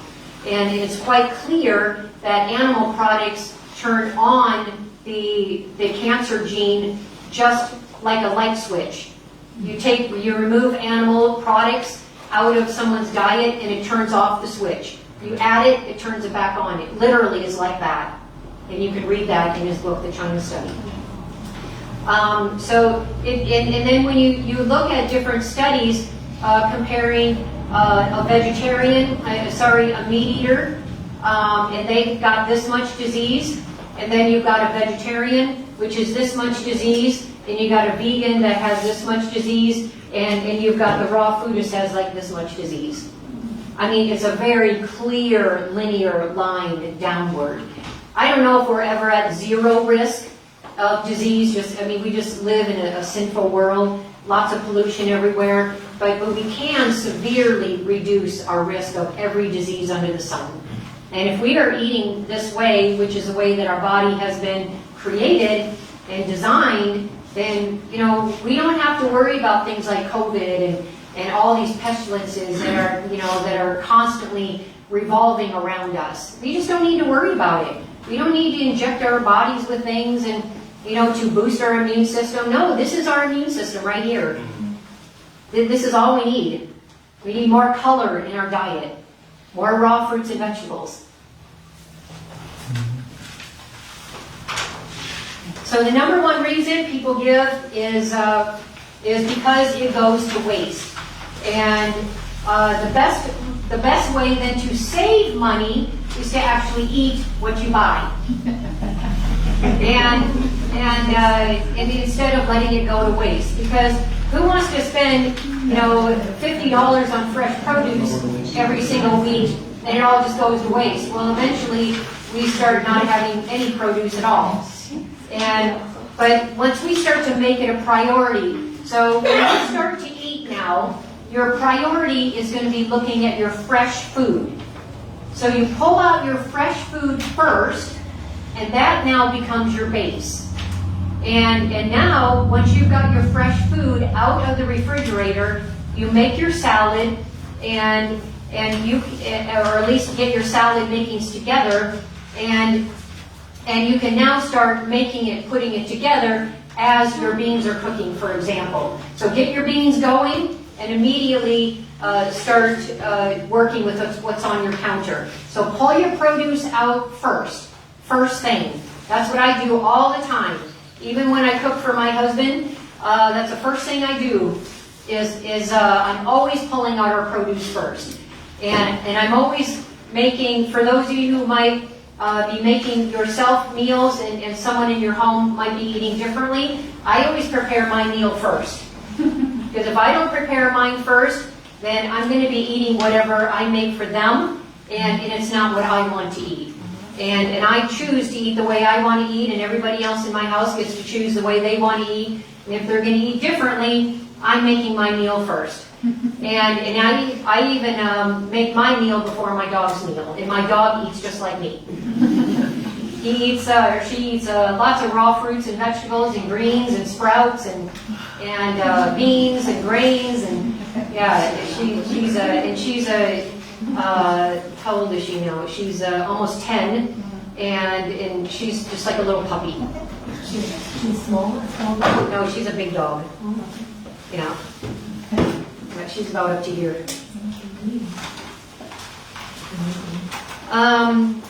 So generally, like if you're one or two people and you're concerned about buying a whole head of cabbage, for example, you can ask the produce person to cut it in half or a third or a fourth, and they will do that for you. If there's a watermelon, you can ask them to cut that in half. Or if there's a cantaloupe, or if there's anything that is just too much, they are more than happy to cut it for you. So you're not left with the whole thing. But a cabbage stays quite long in the fridge. It does, Yeah. yeah. So we'll get to the storage in a minute. Okay. Yeah. So the number 2 reasons is improper storage habits. And I've got lots of ideas on here. Now I happen to use silver impregnated containers for my produce only. I never put anything wet in there. I don't like my food to be touching plastic, but anything that's kind of liquid or anything. But for fresh produce, it's wonderful. Use your plastics for that. And then I also wrap my produce in, if it's in a regular Tupperware, I will wrap it in like a paper towel, and to absorb any of the moisture, because it's the moisture that creates so much problems, and the mold. So my silver impregnated containers, they are like a yellow of that tablecloth there, and they are silver impregnated, and I don't add anything. But I do every several days, I'll see condensation, I pull the container out, and I wipe off the condensation, and I can keep my carrots for months. I can keep any of my root vegetables for months and months in these containers as long as I treat them properly. I also use Debbie Green bags, if you know what those are. They are a bag, they're one-way breathable. They allow the moisture, well, the moisture still goes in there, but it's, the word that I'm trying to think of is, when it releases, like when an avocado releases, you put it in a paper bag for a reason, so it'll ripen faster. Well, that agent that is naturally released from the avocado is released out of these green bags. So they're not stuck in there, and therefore it helps to promote wellness for your vegetables as well. I also use my venting drawers, so things that do a lot of sweating or condensation, I open my vents. I put paper towels and towels in my drawers in my refrigerator. I line all of my drawers with a towel to absorb any moisture, and I use a vacuum sealer. So I have a vacuum sealer for all of my jars, and if I'm going to juice like 2 or 3 days worth, I will vacuum seal in order to keep my juices, so I don't have to make juice every single day. I can just make one big batch. That saves me a lot of time. I've only got one cleanup instead of once a day for 3 days. I do a lot of batch cooking or batch dehydrating. So I usually won't dehydrate unless I've got an entire dehydrator full or even 2. And so I'll dehydrate both my dehydrators going at the same time of like just tomatoes or whatever I'm drying, my fruits or vegetables or my raw bread or crackers or fruit roll-ups, or whatever I'm drying, I dry a whole bunch of things at once, and then that also helps to cut down my kitchen time. So I'm only doing one cleanup, but I'm doing multiple batches. And there's like maybe one Sunday a month or less, or once every couple of months on a Sunday, I'll take like the whole day and I'll just cook up a storm. And so I have like fresh granola going on 3 shelves in my oven. In fact, 4 now, because I just got a 4th shelf. And so I'll have 4 shelves going of my fresh granola. At the same time, I have a big pot of soup or chili or something going on my largest burner. My largest burner is quite large for a really big pot. You know, it's like 20 quarts, or like 20. It's not 20 quarts. it's like 30 quarts, I think. It's very large. And so I'll have that going, and then on another burner, I'll have something else going.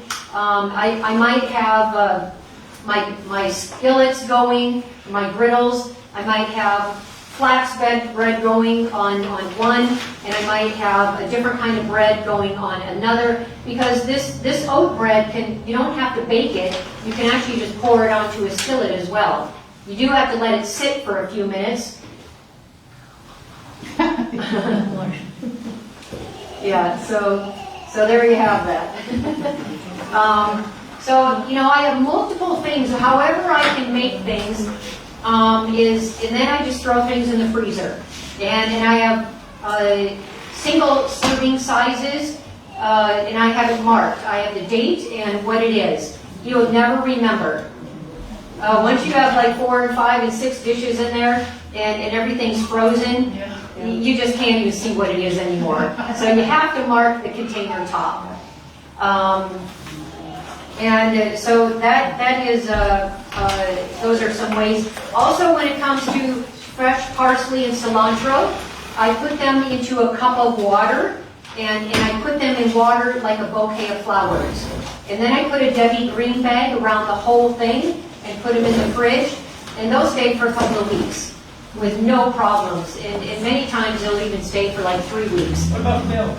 Dill, the same thing. Yeah. And let's see. And then, so you do have to wipe out the moisture. And this extra effort that you are going to be taking, it saves you money, it saves you time and effort, and you're always going to have fresh food. Another thing is to join a co-op. You can either join a co-op or create one if there isn't one in your area. You can get your food at a very reduced price. If you buy everything like I purchase in my house, well, because I have a business, I'm able to purchase wholesale, and I can get my wholesale at very, very cheap. I mean, like 50% of the cost or 75% off. And so it's quite a significant reduction in food prices. And then I buy 25 to 50 pounds of everything.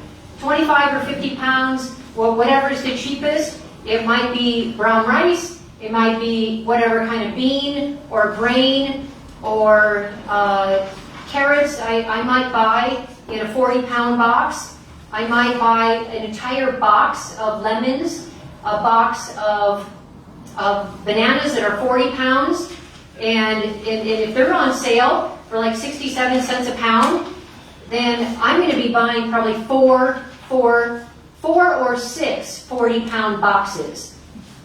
And I will eat them until they're, you know, overripe. But when they get at their perfect ripeness, then I peel them and put them in freezer baggies, and now I freeze them for my smoothies. So now I'm eating bananas all year round for very, very cheap. And I don't know any grocery stores that don't have bananas year round. I mean, they're just available everywhere. And if you wait for sales, you can really get a good deal on them. And then all my nuts and my seeds are also by 25 or 50-pound boxes as well. And so you do have to have the freezer space. We did have to purchase freezers. But in the long run, it actually reduces your food bill by a tremendous amount of money. And the food bill that you save buys the freezer, and now you've got your freezer for free. And it even pays for the electricity. That's how much you save. And if you buy seeds, they are about 1/4 of the price of nuts and can be substituted out in many, many recipes for a much smaller price. You can go to Costco. They have much better prices for many of our fruits and vegetables and many bulk items. I know I don't even buy dates wholesale. I buy dates from Costco, because Costco dates are organic, and and they're actually cheaper than I can get them wholesale. And so look for those kinds of things. And but it's you can definitely get things that are cheaper. If you're looking at raw nuts and you don't want to buy like 25 pounds, you can get your nuts the cheapest at Costco as well. If you're just buying these little tiny amounts that come from the grocery store bulk bins, that is just so expensive.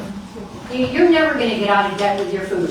You're going to be spending all your money on your food. And if you buy these little tiny bags of beans that are like 4 cups or less in each bag, or your rice or grains of any kind, you're going to go broke eating this way. You just can't buy these little tiny packages and it lasts for like 2 meals and it costs $15. It just doesn't work for our budget-wise. So it pays to go find yourself a friend or 2 or 3 or 4 and you buy in bulk together. So you buy 50 pounds of nuts, and instead of 15 pounds or 20 pounds in the bulk section at a grocery store, you can get it down to like 7 pounds, $7 a pound. If you go in if you got 5 of you, now you're only buying, at $7 a pound instead of $20 a pound. And it makes that much of a difference. So find some friends who are also interested in buying bulk, and then assign one person every month or every couple of months or once every 6 weeks, or 6 months, and a different person go pick up everything and then divide everything, make sure you're using proper weights, and not kind of fudging to give yourself more, but be, so there's integrity in this. And then everybody wins all around. But where do you buy bulk organic nuts? Organic beans. Well, I buy mine wholesale. So, but you can buy many of them from Costco, but different Costcos have different beans. So you might have to visit a couple of them. But yeah, they have black beans, garbanzos, pinto beans. I've seen all kinds of beans at different Costcos. Any organic ones anywhere at Costco? Oh, yeah, down in Abbotsford, there's where I live in BC. Yeah, they have a lot more organic there than in Kamloops where I live. Oh. Yeah, and I can't get organic. Well, I can certain times of the year get organic carrots in bulk in Costco where I live, but they're always available down in Abbotsford. And there's a lot more organic available in Abbotsford than there is where I live. Yeah, and my husband and I are always down there routinely, so we always stop there. Yeah, so we just have to kind of shop around. Yeah. And you can also buy bulk online. Yeah, because I've been buying but I've been buying the organic walnuts, cashews from Costco online, but they don't have them in the store. They're only non-organic in the store. Yeah, so I buy a lot of food online. You can get like 20-pound bags of beans online. There's a place in BC, no, not from Costco, but just online. Yeah, yeah. So just go to Amazon. Okay. And you'll find bulk items, and look for like 20 pounds, 25 or 50 or whatever, and that's where I get a lot of them as well. Yeah. Organic beans and non-organic, is there a big difference? Well, I just personally don't like what they do to non-organic. What they generally do is they are highly sprayed. So beans and our grains are highly sprayed if they're not organic. But again, it's this amount of spray compared to this amount of toxins in our animal products and in our processed foods. So get rid of the animal products before we worry about organic. Yeah, once someone is fully plant-based and off of all things that are processed, including the processed breads and the pastas, and those are not health foods. So once someone's off of all of those and onto a true whole food plant-based diet, unrefined, now let's start looking at organic. So I don't like to put the horse or the cart before the horse. And let's look at the best way to spend your dollars.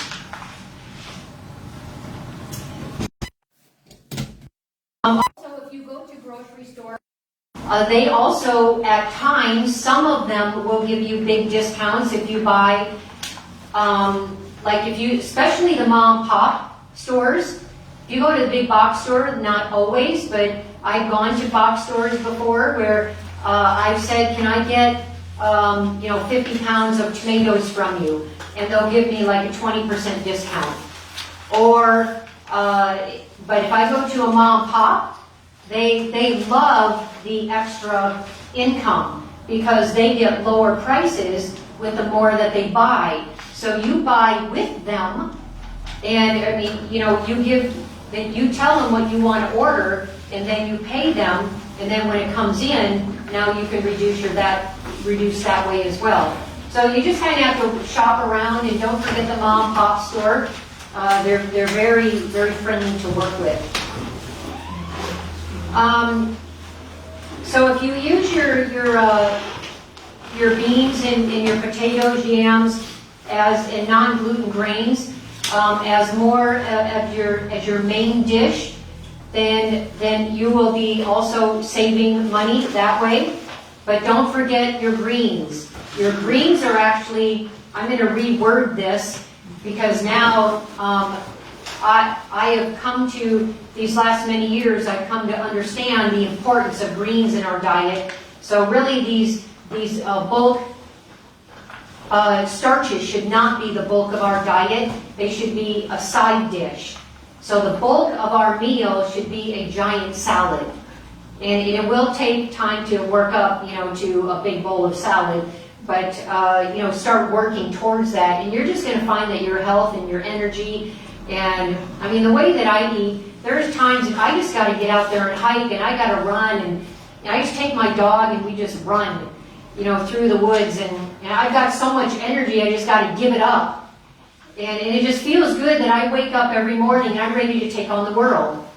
I don't wake up groggy and tired and I hate life and, I need my coffee. And, I just don't wake up like that. And it's been decades since I woke up like that. I love the way that I wake up. Miss Coffee. Oh, I'm so sorry. Oh, I don't like when I do that. Thank you. Yeah, she loves her coffee. Every morning she wakes up, she makes her coffee. Try increasing your fruit and your water. And I'll do the water. Yeah, and your gluten. Gotta get rid of your gluten because that's a huge one. Too many starches, too much fat, animal products, all that bogs us down. But, the fruits and the vegetables, they just liven us up. I'm a salad master. What's that? I'm a salad master. Oh, you're a salad monster. Yeah. All right. Master salad. All right, good. So you make your own nut milk, which you can reduce to less than 50 cents a quart, compared to several dollars a quart. And it only takes seconds. It takes 45 seconds in my Vitamix. I gave you the recipe. 1/3 cup of nut of your choice or seed, and 4 cups of water, and the equivalent of 4 medjool dates. And be sure to cut them and inspect every single one of them, because on a rare occasion you might see mold inside or bugs inside of them. It doesn't happen very often, but it happens enough to where you want to make sure that you only take one bite of a date that has mold on it, and you'll never do that again. So be sure to cut them, inspect them, take the seed out, and make sure that there's no little droppings of animal, little insect droppings in there, or the black mold. So throw those away. And then I whiz this up for 45 seconds, and my nut milk is made. I put it into my quart jar. I put the day that I made it on the top of the jar in tape, and like if it's Monday, and then the next Monday I know that I need to throw it out. And throughout the week, I am changing the jar twice. And so, like if I make it on Monday, on Wednesday, or every time that I take milk out of it, I am changing into a fresh jar. And by that, I can keep it very well for a week with no problems at all. And then on day 7, I just throw it away then. You can make your own granola. Store-bought granola is not only generally unhealthy, but it's very expensive. But you can make your own very inexpensively for less than half the price. Make your own popcorn instead of buying popcorn, especially the pre-popped, or the popcorn, the Jiffy that you put in the microwave, filled with toxins. You know that wonderful woof that comes out when you open that aluminum foil out of the microwave? You know how good that smells? That's toxic. It's cancer forming. You can make your own nut cheese for less than half than if you purchase your own, even of nut cheese. But I make my own cheeses out of cashews or almonds, and it's very tasty. And I do that quite routinely when I have guests. I do salad bars, and baked potato bars. So I'll have baked potatoes out for everybody, and then everybody gets, and I have a whole bunch of different toppings. Learn when fresh produce goes into season, and cook your own beans instead of buying canned. Fill your freezer with fresh produce during that time. When things are in season, bananas are cheap to use as a fruit-based meal or smoothies. Homemade meals are much cheaper than pre-made or frozen or ready to eat. Grow your own garden, even if it's on a balcony. Take time to know the general price differences between different stores. Start sprouting, because sprouting is much cheaper than buying sprouts. Very, you're going to go broke if you're going to buy sprouts, especially the way that I eat sprouts. I would just go broke. So definitely you save money by growing your own, and they're much fresher. And then, depending on the recipe, you can swap out white beans or potatoes for cashews, which is cheaper. You can, instead of purchasing your salad dressings, which has been shown to be the most unhealthy place in all of the grocery store, is the salad dressing section. Yeah, that's what the research says. So get rid of the salad dressings from the grocery store, make your own. There's lots of recipes. You can go onto Pinterest, and you can put in there, I want a vegan, whole food, gluten-free salad dressing. And you can get very specific, and then a whole bunch of options will come up. Or I want to make a nut loaf, or like a meatloaf without the meat, and like a bean loaf, a black bean loaf, or burgers, or whatever it is that you want to make. Get specific in the section and the search bar, and it'll come up. You might have to look through 3 to 4 to 5, 6 different recipes to make sure that it's of health value, but it is of good time use.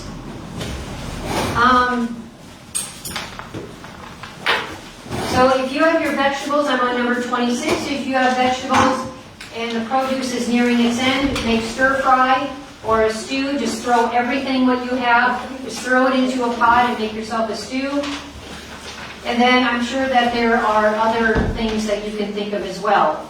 And now when it comes to reallocating your money and prioritizing your health, remove the non-nutrient foods and beverages from your diet, like the coffee, alcohol, tobacco, soda pop, the store-bought juices, the energy drinks, the non-herbal teas, the candy.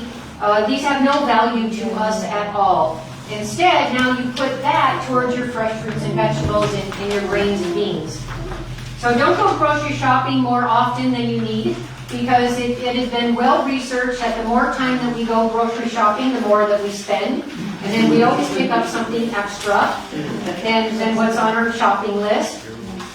When I go grocery shopping, people are usually amazed because I make a beeline to the produce department, I get what I need, and I'm at the checkout. And I don't even go anywhere else. And I love shopping like that. I am not a shopper. Let's go to number 3. We cut out desserts that don't add any health value, and we can actually make our own healthy desserts out of fruit. Cut out expensive food items and buy them less often, so meaning that we don't buy mangoes in the middle of the winter. You know, we buy them in season, and we buy strawberries and grapes and everything else in season. Cut out foods with crinkly bags like the potato chips and other snack foods. Chew your food slowly to get the maximum nutrient benefit. You can also fast 1 day a week, and that'll really help. Imagine 52 days, it'll cut your food bill if you fast once a month or once a week. You get more nutrients out of your food if you chew slowly. Get organized in your refrigerator and freezer. Start to reduce or eliminate a lot of those condiments, because the condiments are just junk. They do nothing to our food or our health value at all. Instead, many times they are detrimental to our health. So just get rid of them. Learn to use real herbs and the other seasonings that are of value to us rather than the spices. And get organized in your cupboards. When we're disorganized and we don't know what we have, we just continue to buy and buy and buy, and then things just get lost. Don't let your produce go to waste. You eat it. Don't save it. It gets eaten on day 1. Eating two meals a day is much more helpful than eating 3. Refrain from purchasing unneeded food and non-food items and knickknacks and expensive occasions. Netflix, paid subscriptions, cable TV, newspapers, magazines, jewelry, unnecessary gadgets. And when you don't buy these things, you'll be amazed at how much extra food money that you have at the end of the month. When you're not buying all this extra stuff that we really don't need. It has nothing to do with our health, other than it makes us feel good. Well, let us feel good through the food that we eat. And then lastly, be careful watching all your expenses. You may be able to save at least a minimum of $50 a month. After all these changes that you've made, you'll still come ahead at least $50, if not several $100s a month, after you've already purchased your food. So I have been working with people in their budget for many, many years, going on 30 years now, so I've yet to come across a stumper. The only stumper is for the person who wants to change to a plant-based diet and they don't want to give up a lot of this stuff. They want their Netflix, they want their cable TV. You know, if they don't want to give that up, then there's nothing I can do. So, but when we make our health our priority and not all this other noisy stuff, then now we can really start to focus on our health and start to feel better. Any comments or questions or anything that I missed that I need to add? I know you talk about all the health benefits which are alone what we need. Do you ever talk about the environmental aspect of growing meat, raising cattle and all of that? I know the environmental impact, but I don't generally talk about it because people in the past have been very resistant to that topic. They don't want to hear anything bad about their meat. You know, so I'm not here to offend people. I'm here to educate them, and then they can make a choice of what they want to do. Yeah, they're coming here for health, not about animal rights. I agree. I agree. We don't need to talk about that because the health benefits are so great. We don't need to talk about the other impact of meat eating. But sometimes people argue that. They say, well, they aren't concerned about the health, but they, like PETA people in the world. Yeah, that's right. It's all about the environment. Or not all, but a lot of it's the environment. Yes, yeah, the amount of water and precious resources in our world, the far majority of it goes to animals instead of I mean, we have enough food to feed the world. And if, I mean, deforestation, I mean, I understand all of it, yeah. But it's, yeah. I want to say you did a wonderful job, and I would like to have the energy that you have. You haven't told us the age, but how old is she? That's true. The camera's rolling. Just be good. I guess age doesn't matter as long as you feel good. That's right. I feel dynamic. And my husband is nearing retirement age, and we still climb 4,000-foot mountains. Like I said, that's how I started. And we pass everybody. I think there's like 2 people who might pass us, and we're passing 100. Yeah, I mean, we're just going. We've got tons of strength. We're both very strong. I've got a weight set that I have before, you know, on the porch of my office, and I pump them every time before I walk into my office. And I have a mat that I use to do sit-ups and push-ups, you know, in my office. And so you know, and plus I hike, and so we are in no loss of strength. We're no weaklings. Ah, yeah, nice. Well, I can't wait much to plant my watermelon. So. All right. More fruits, more greens, less cooked food, you know, because you know, cooked food does, when we are eating most of our diet as cooked food, it bogs us down, it saps our energy. So, you know, have your cooked food as a side dish, and have your fruits and as your main dish for breakfast, and your salad as your main dish for your other meals. Thank you.